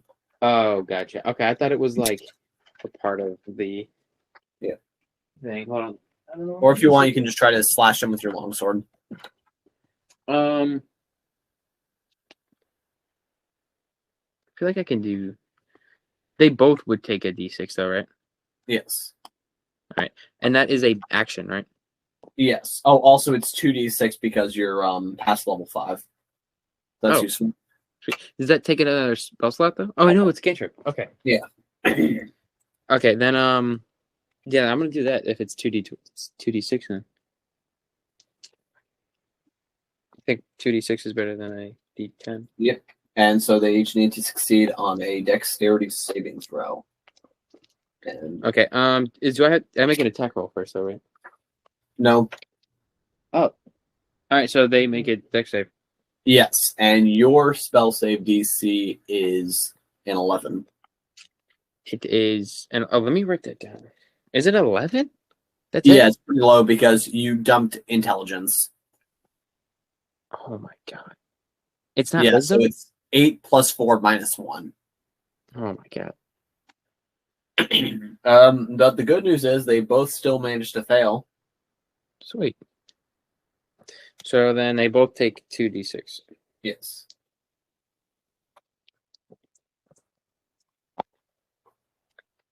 Seven. Do you want me to roll? 7 each. Okay. So Do you want me to roll the 2 dice the same time or roll 2 different times? yeah. So you rolled a 7, so it'll be the 7 for both of them. Oh, okay, gotcha. Yeah, they did not seem to like that. But now it's their turn. Oh wait, as a bonus action, I'm gonna Misty Step to back where I was. Oh, okay.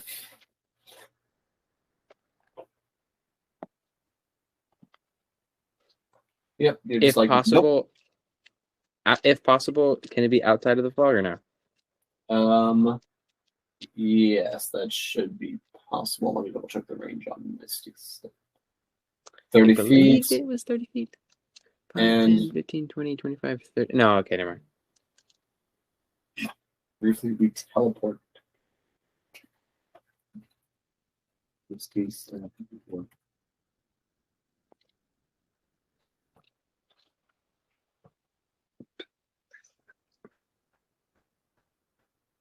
All right, yeah. So you teleport away. One of them, yeah, they tried to swing back at you, but you're teleporting out. So now they're just gonna walk over towards you. Sweet. Yep. One of them runs over and punches you. I assume that an 18 beats your armor class. Oh yeah. Yep. His first punch hits you for 7 bludgeoning damage.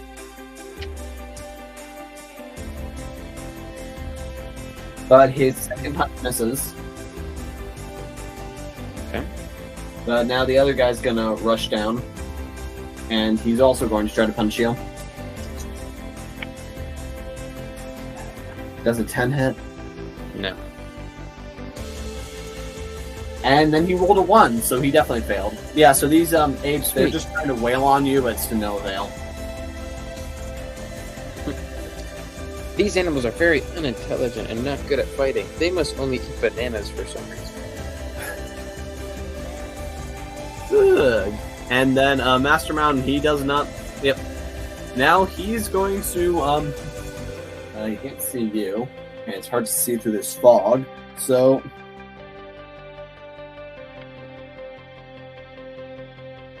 Let's see now. he seems to be sidestepping out of the fog. Actually, I'll be sure about this. Let's see now. Michael, even or odd? Odd.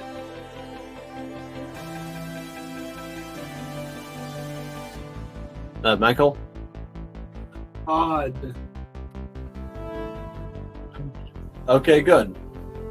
In that case, he's gonna go this way. Because he's trying to step out of the fog. So he's actually getting closer towards you without realizing it.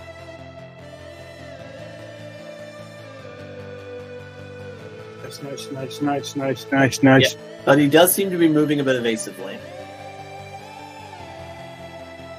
Alright then. That's then gonna bring us to Thitch's turn. Okay. Oh, they're right in front of me. And it looks like they're about to punch me.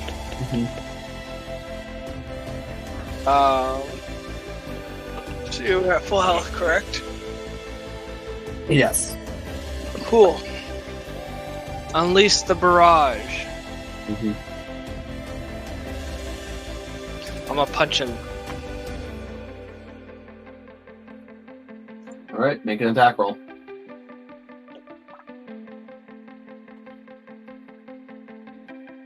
$12 plus 3 plus 2 plus 5? Your attack mod is a +8. Okay. Did I say 15? No. What'd you roll? I rolled a 15. Oh, yeah, so 23 hits. Alright. Here's damage, right? Yes. I misplaced my sheet. Here we go.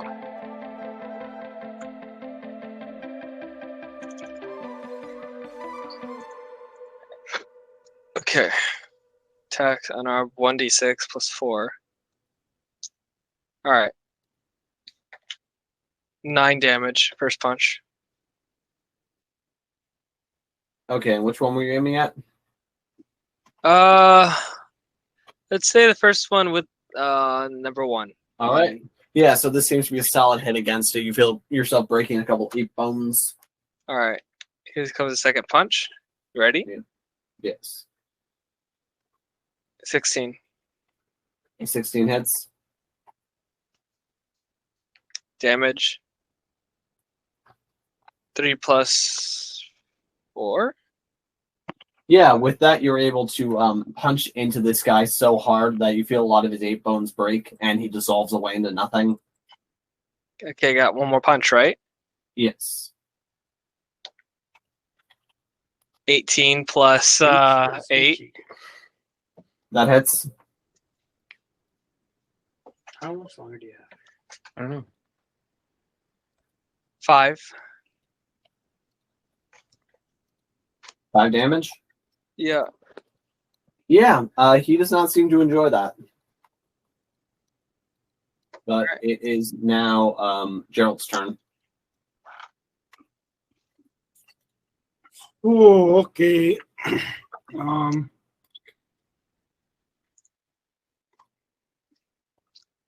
going to walk up to him.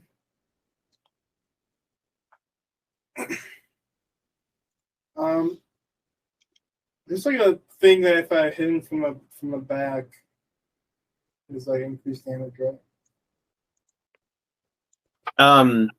If you're hidden, then you have advantage on the attack. Okay. Advantage. Okay, so it doesn't matter where I am because I'm still gonna be hidden no matter where I attack him from. All right. What are you hitting him with? I'm walking up to him and doing inflict wounds. Nice.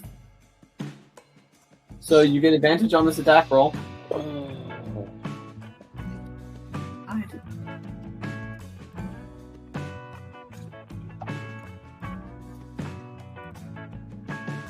Okay, let's get it. Well, that's 8 plus 4, 12. Better get a better score than that. Oh shoot! What? That is a 20. Oh my god! No shot. Oh my gosh! So that's a 24. You rolled a 20? Yeah, a 20. Yeah, I rolled a 20, and plus the other stuff is 24. Do you remember what happens when you roll a 20, Michael? Double damage, baby. Just go ahead and roll that while I think about how poorly I designed this encounter. Okay, I'm so gonna do clap on this one. it is 5d10, so it's Yep. gonna be 10d10. This is my d10.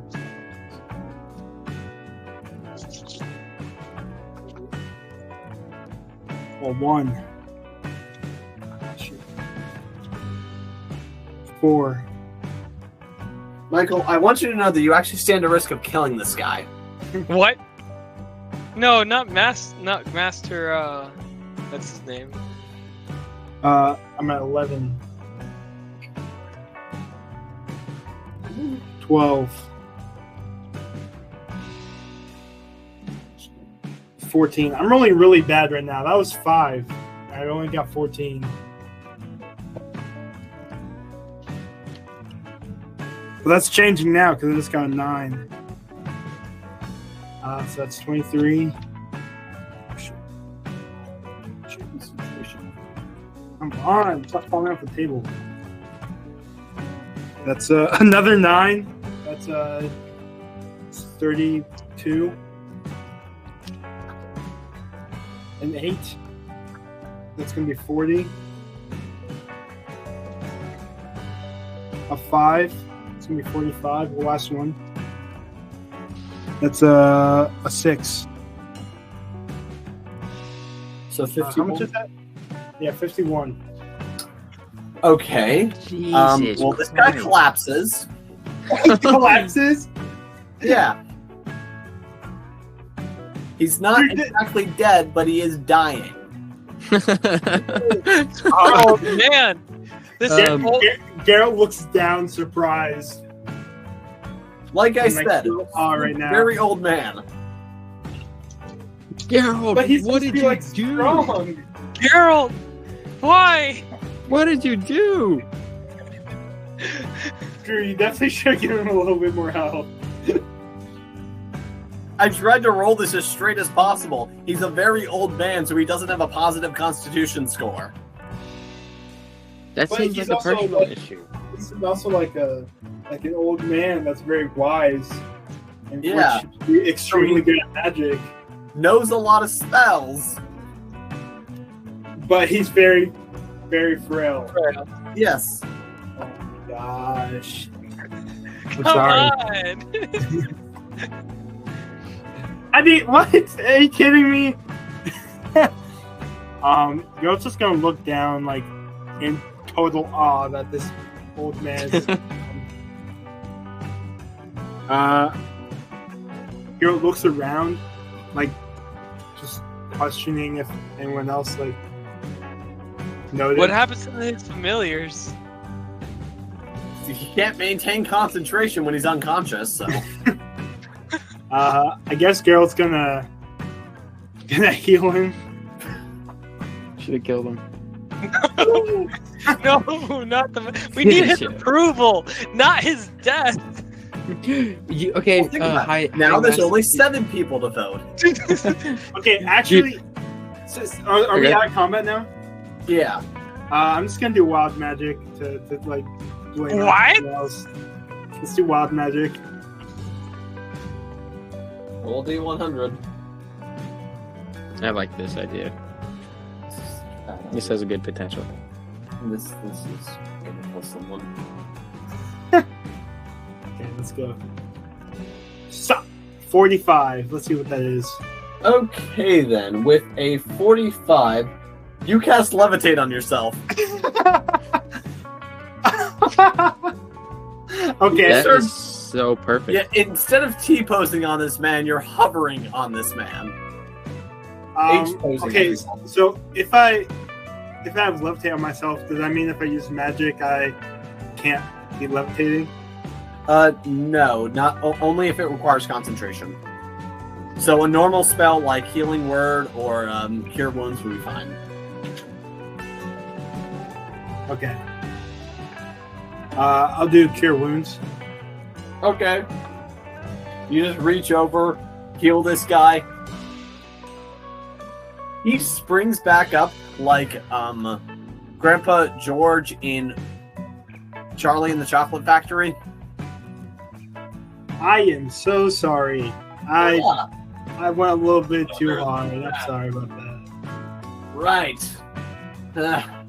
Guess I forgot that you'd be taking the direct approach. You see, most high-level wizards, rather than just attack each other, we usually have our summons do battle. See, that's why I'm not a wizard. Do you know any spells to conjure minions to fight for you? I actually do not. I don't know any spells to conjure minions. Huh. Yeah, I was expecting you to fight the apes first before you tried to kill me. Technically, he did have minions. They're just not minions. They have free will. Nope, Yeah. those are my minions. Okay, I missed what happened. Oh my god, dude. You missed so much. So I'm so sorry about that, Master. Look Now, Master tell you Mel. what. Maybe you can demonstrate your powers for me in another way. What great spells can you cast? I can cast the Whilst spell levitating. Fireball. Yes, whilst levitating. I mean, I can cast Levitate, you know. It's a very powerful spell. Huh. Tell you what, you want to try round 2? I can summon some dretches and fire snakes for you to stomp out. Do you want? Are you gonna stick out this one this time? Yeah. Okay. Yeah, we can do that if you want. All right then, and you'll tell your friend over there not to punch me to death or something. Yes. Yes. Who? Hey, Me? just stay out of this. Stay out of it. I got it. Alright. Okay. Me and Thitch are gonna go play some like cards. Yeah. You gonna play Go Thitch? Go Thitch. Okay. So then he starts cackling a bit. He's gonna move over here.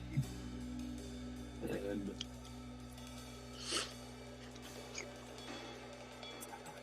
round 2. Fight. Yeah. And you actually see that he seems kind of hyper focused on this. You realize in a as these creatures begin to flood the battlefield. Oh my! What is this? And if I can get to the right page of this. Yeah, the first thing that you're beginning to see here are these strange are they winged? No. These strange fiendish creatures. Yeah, they they actually do resemble the apes from earlier, except they're hairless. And they seem to have the heads of pigs. And he also, just for good measure, plopped down a couple fire snakes. I'm gonna.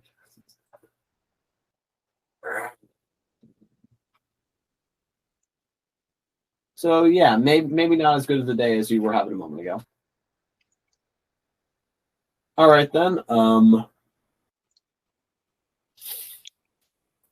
my goodness. Is that right? Is that right?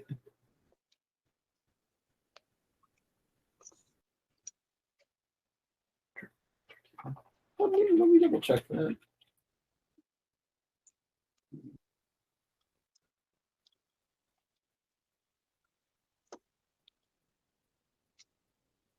hospital.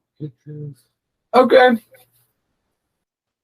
So they're gonna begin to attack now.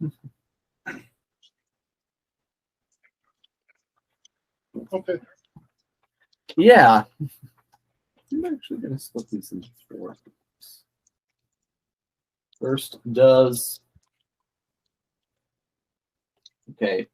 Does a 19 beat your armor class? Just by a little bit. Yeah, well, first one of these creatures bites you for 5 piercing damage. In response to that, I'm going to do Hellish Rebuke. Nice.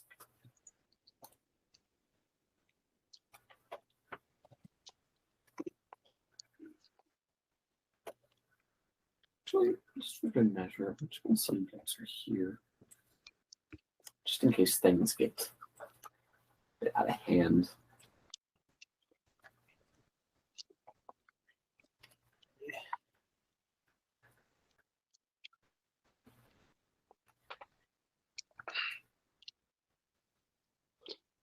Okay, so I'm going to feel you.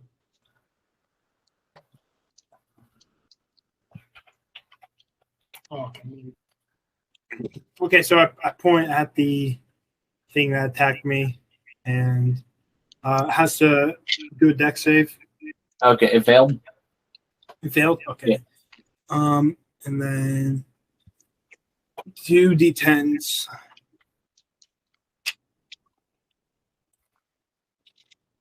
It's gonna be an 8 and a 1, 9. Yeah, with a 9 total, it didn't seem to quite care for that.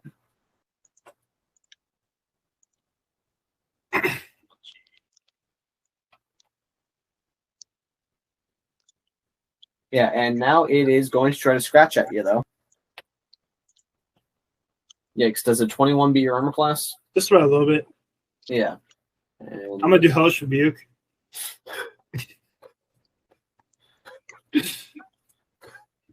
Well, first, you take, oh, that's beautiful. And I took 5 damage last time, right? Yep, and you just took another 5. Okay. Oh, no, 4 damage.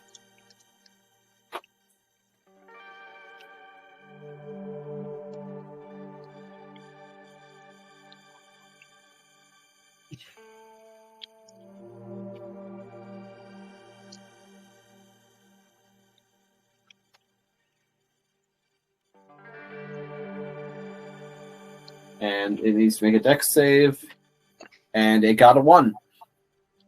Nice. So 9 and another 9. So 18. Yep.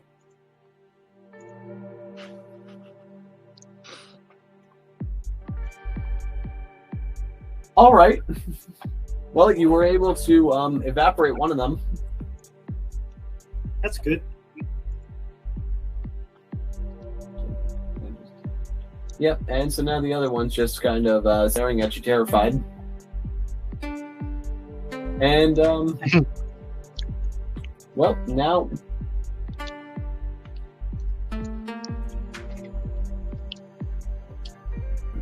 Yeah, these creatures, they seem very slow moving, but they seem to be trying to surround you. Oh, trying to surround me. Oh, okay. Yeah. That's going to end well for them. And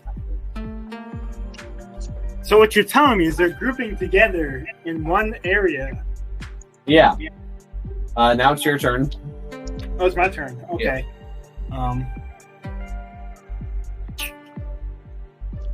I feel like if I shoot these trees, something bad's gonna happen. Yeah, they're all going to animate as tree ants and kill you. Oh gosh.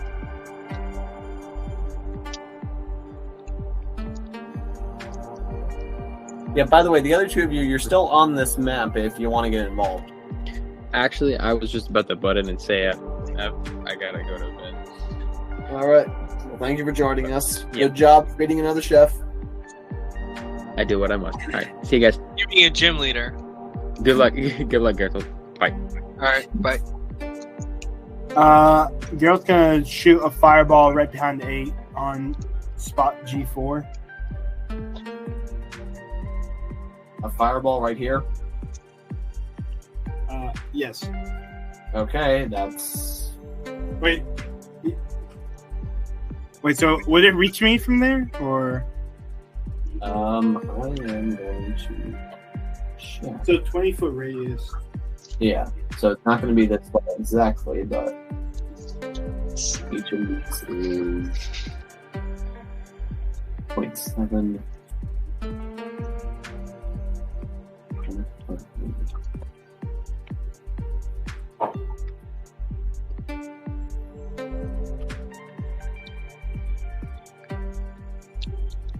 So, like, there-ish. Yeah.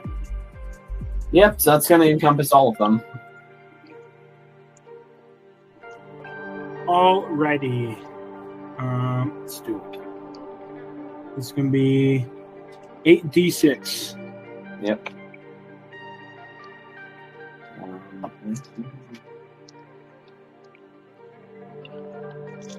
5, 3, 6, 5, 3, 8, 14.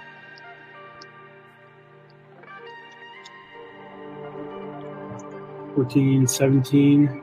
That's 4. How many am I doing? 8d6. 17 on 18, 20, 22, 28, 20 damage. 28 damage? Yep, on the failed save, and then half as much. Yes. Alright then, well, oh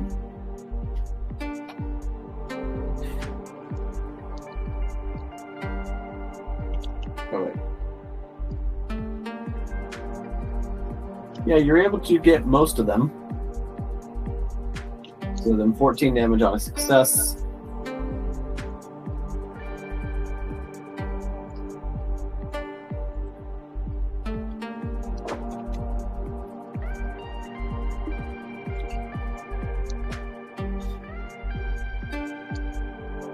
Wait, one more time. How much damage? It was 28 damage. Okay.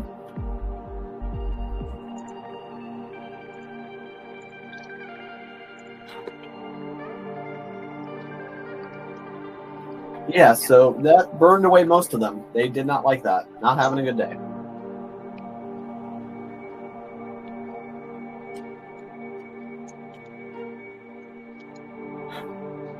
Yeah, and the guy says, "Hey, what did I say? You're lighting my forest on fire."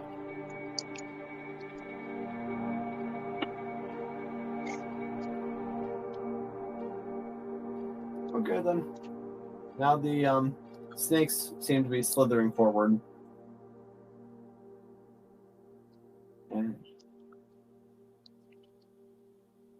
And let's see now.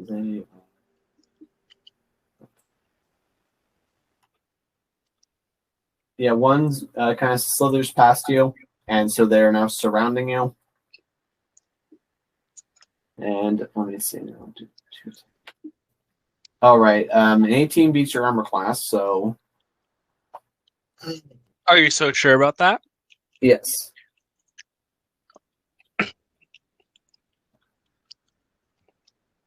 Yeah, and it bites into you, and you can feel some fire going into you, but you do resist fire. So, yeah, that's going to be 3 piercing damage, and then 6 fire damage, but you resist that down to 3. So that's going to be 6 total damage from the first one. Okay. Yes. Hellish Rebuke. All right. It got a nat 20. Oh, okay. It exceeded the heck out of that. So go ahead and yeah. So it succeeded the check, so it's going to be half damage. Yep. 2d10.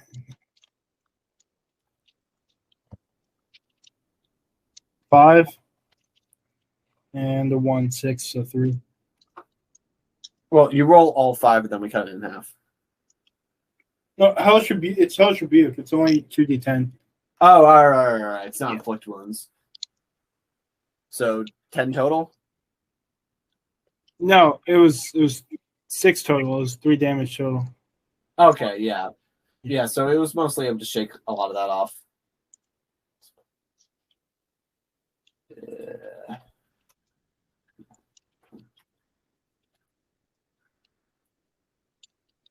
And now it's going to try to smack you with its tail. But that's a miss. Oh, wait. Oh, no, wait. Does 17 beat your armor class?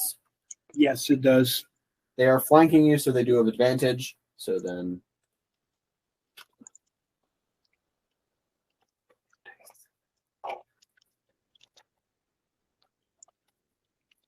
All right, then. So then that is going to be 4 piercing damage, and then another 4 fire damage, which halves down to 2. So you take 6 damage from that. As the second one bites you. No, wait. That was the... I lost track. Where was I? That was the tail smack of the first one still. Yeah, so it's still alive. It bit you, then it smacked you, but it was interrupted between those two with the Hellish Rebuke. Now the second one's going to go on the offensive.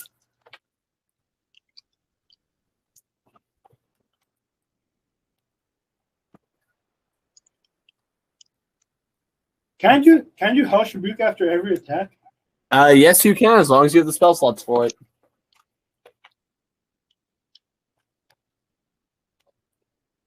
So it's going to need to...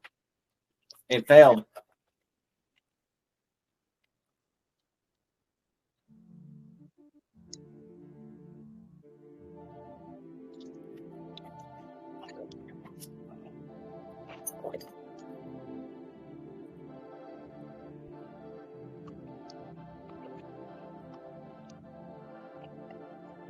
How much damage?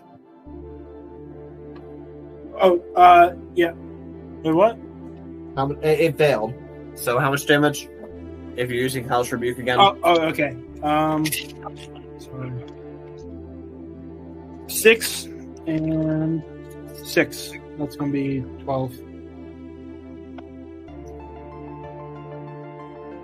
All right, 12 damage to that one. So yeah, it didn't seem to like that. Yeah, it smacked you with its tail, and you're like, oh no, I don't think so. You just smack it full of negative energy. Now the second one tries to bite you, but misses, and it also wants to smack you with its tail. What's your armor class? It's a 14, I think. Let me check. In that case, that's gonna miss. Yep. So then this second snake just missed you twice in a row. Nice. So, now back up to the top, it is going to be these creatures. Yeah, and then...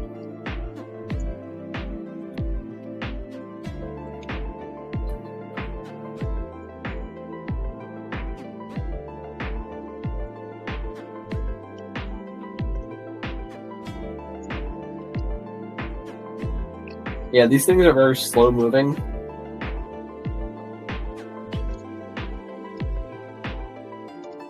And does an 11 is going to be a miss, but now he's going to try smacking him with his claws. Yep, so this guy is trying to bite at you and scratch you, but that just doesn't seem to work.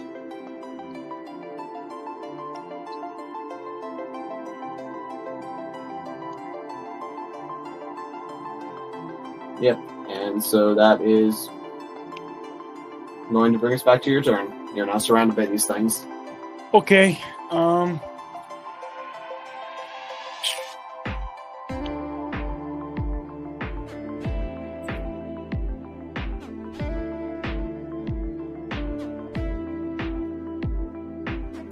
I'm going to do 3rd level Arms of Hadar. All right. So all creatures within 10 feet have to do a strength saving throw. Not their strong suit.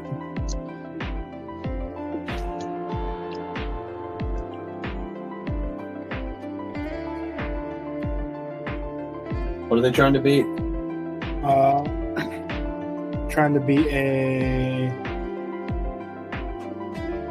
How do you tell what their? It's 8 plus your charisma modifier plus your proficiency. Okay. That's gonna be 16. Let's see. In that case, they all managed to fail. None of them are particularly strong.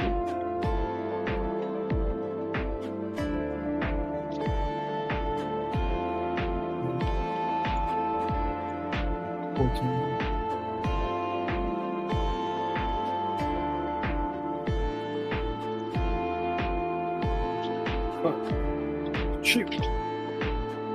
It's gonna be a 15 total. 15 each of them? Yes. Anyone who's within 10 feet. So it looks like Mr. 3 is not. Yep. So, he's still alive.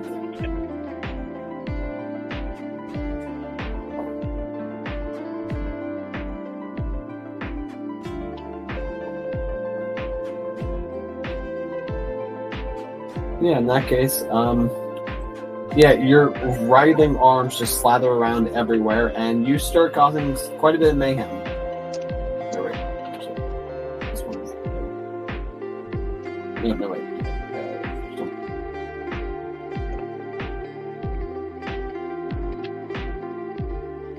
Yep, and the wizard calls out, "Huh, very impressive. Really giving them what for."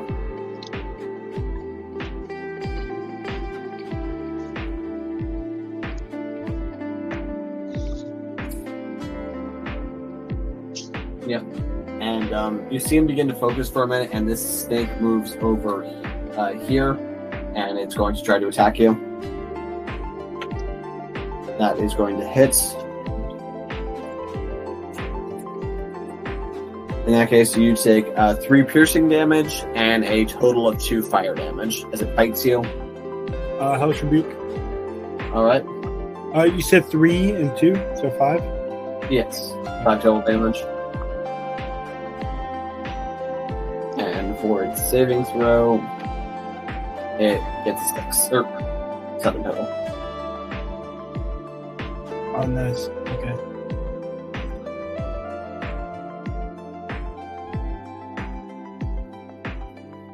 Actually, I'm gonna cast it as a 3rd level. All right. So it's gonna be 4d10 instead of 2. Mm-hmm. It's gonna be 3, 2. Oh my gosh. Well, that's where I failed. Oh, 10. 3, 2. So 15. Mm-hmm. And 5 plus 20. Yeah. So you just evaporate this creature as it was trying to go in for the tail smack.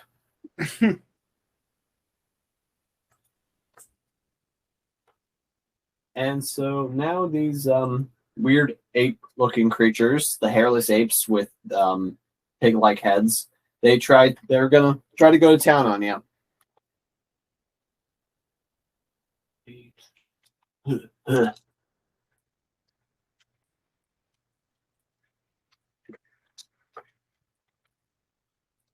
All right then. Both of those are gonna hit.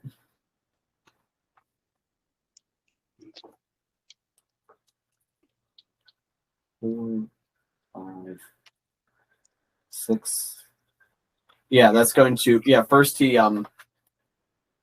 claws at you for 5 damage, then bites at you for for 6. Okay. It seems to try to rip you apart for that. So that's total of 11 damage. Now the second one's going to attack.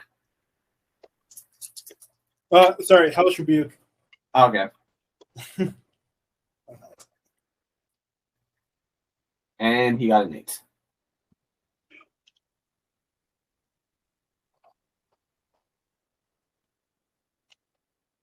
Give me a 6 and a 6. 12. Yep, you make him evaporate as well. Now the other guy's going to go. His first attack hits for 3 damage as he claws at you. Okay. And now he's going to try to bite you. Okay. Go ahead. And that's a miss. Okay. Huh. Well, now it's your turn. Let's see. Wild magic. Go for it.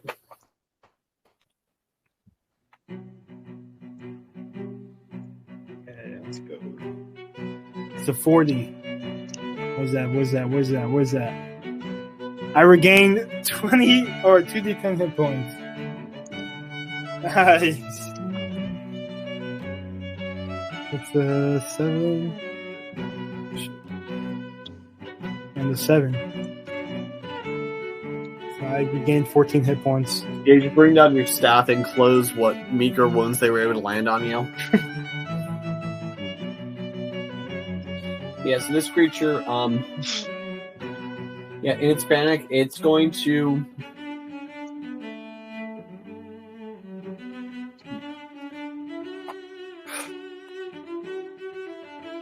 shoot out a it starts hacking up a cloud of this dark gas.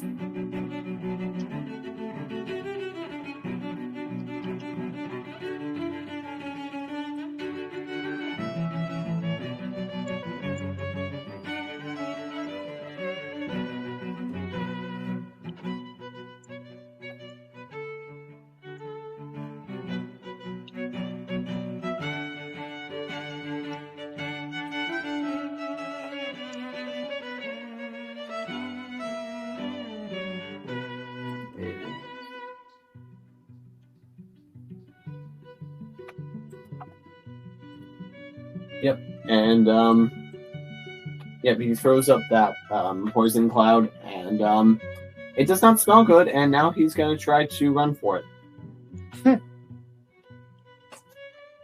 Okay. All right. That opened him up to an opportunity? Yes, it does. Okay.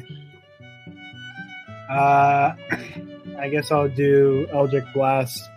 It has to be a melee attack. Oh, it has to be a melee attack? Yep. Okay. Is Inflict Wounds a melee attack? Nope, that's a spell. That's a spell? Oh, okay. I guess I'll just... let's see. The staff counts as a weapon. Yes, I'm going to use the staff. All right. Roll plus strength, and I believe sorcerers have proficiency in quarterstaff, so strength and proficiency. Well, that's good because I got a 7. Plus 4 is 11. Plus proficiency is 14. A 14 total, is it? Yeah. Oh, nice. And that should be 1d6 cold damage. Yep. 3. Yeah, so you just smack this guy for some cold damage as he's sauntering off. But it doesn't seem to shake him very much.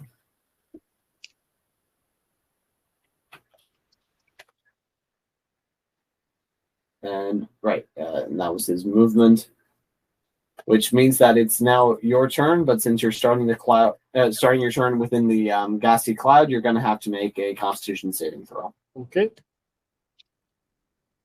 Roll a 15. A 15 is enough to not get poisoned. Okay. And it's now your turn. Okay. What do I want to do? I'm gonna Misty Step in front of him. All right.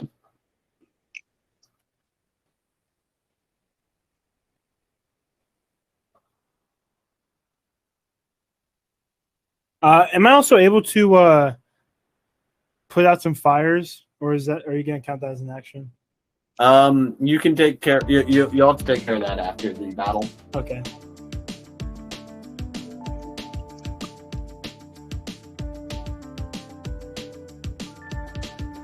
And now it's your turn. Or yeah, you still have an action left. Okay.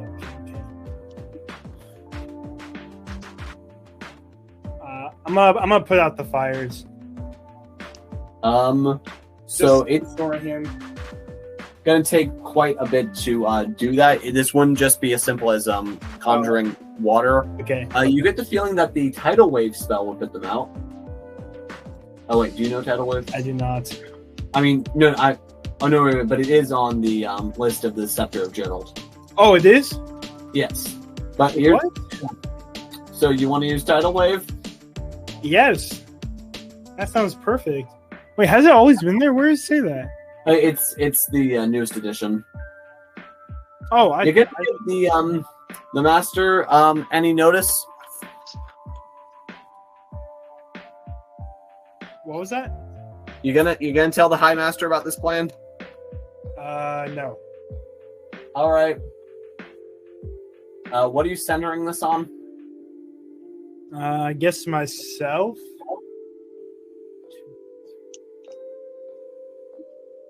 All right.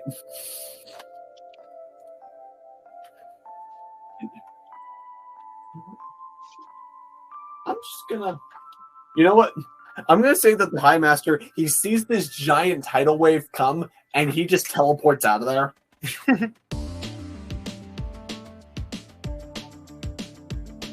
Yeah, 30 feet long, 10 feet tall. So yeah, you just summon up this giant wall of water.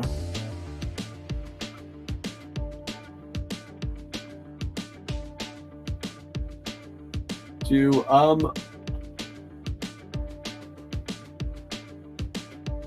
that's gonna drain away soon, but I'm just gonna say this kills the Dretch. Actually, you know what? In his panic, he basically drops the concentration on the spell, causing it to despawn.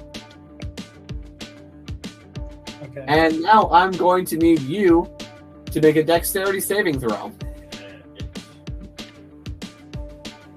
Got a 17. A 17, that's going to be enough, so you're going to take some damage from this.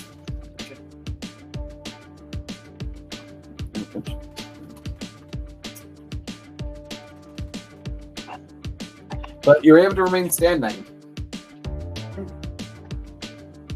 Yeah, you take 12 damage as this wave crashes down around you. Oh, okay. So all the stuff I healed from my wild magic, I just lost. Yep.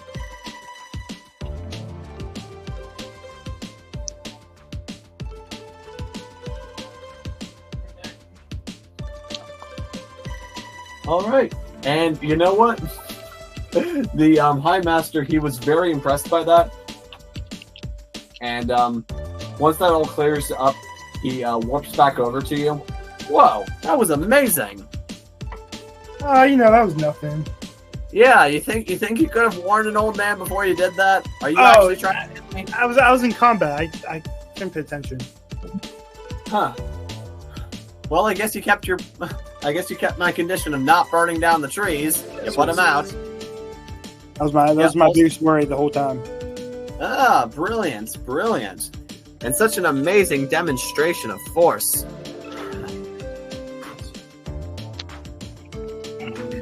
If I'm anything, I'm forceful. You know what I'm saying? Yep, I can see that. Yes, you've certainly shown me a bit of your power here, and would you say you've seen some of mine? Yes, I seem to understand what wizards do, I guess. And what would you say that we do? Summon things? You guys don't seem to be really offensive in battle.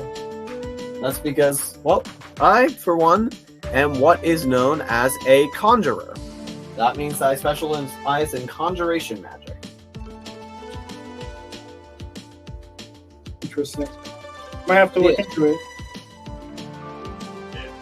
What kind of magic would you say you specialize in?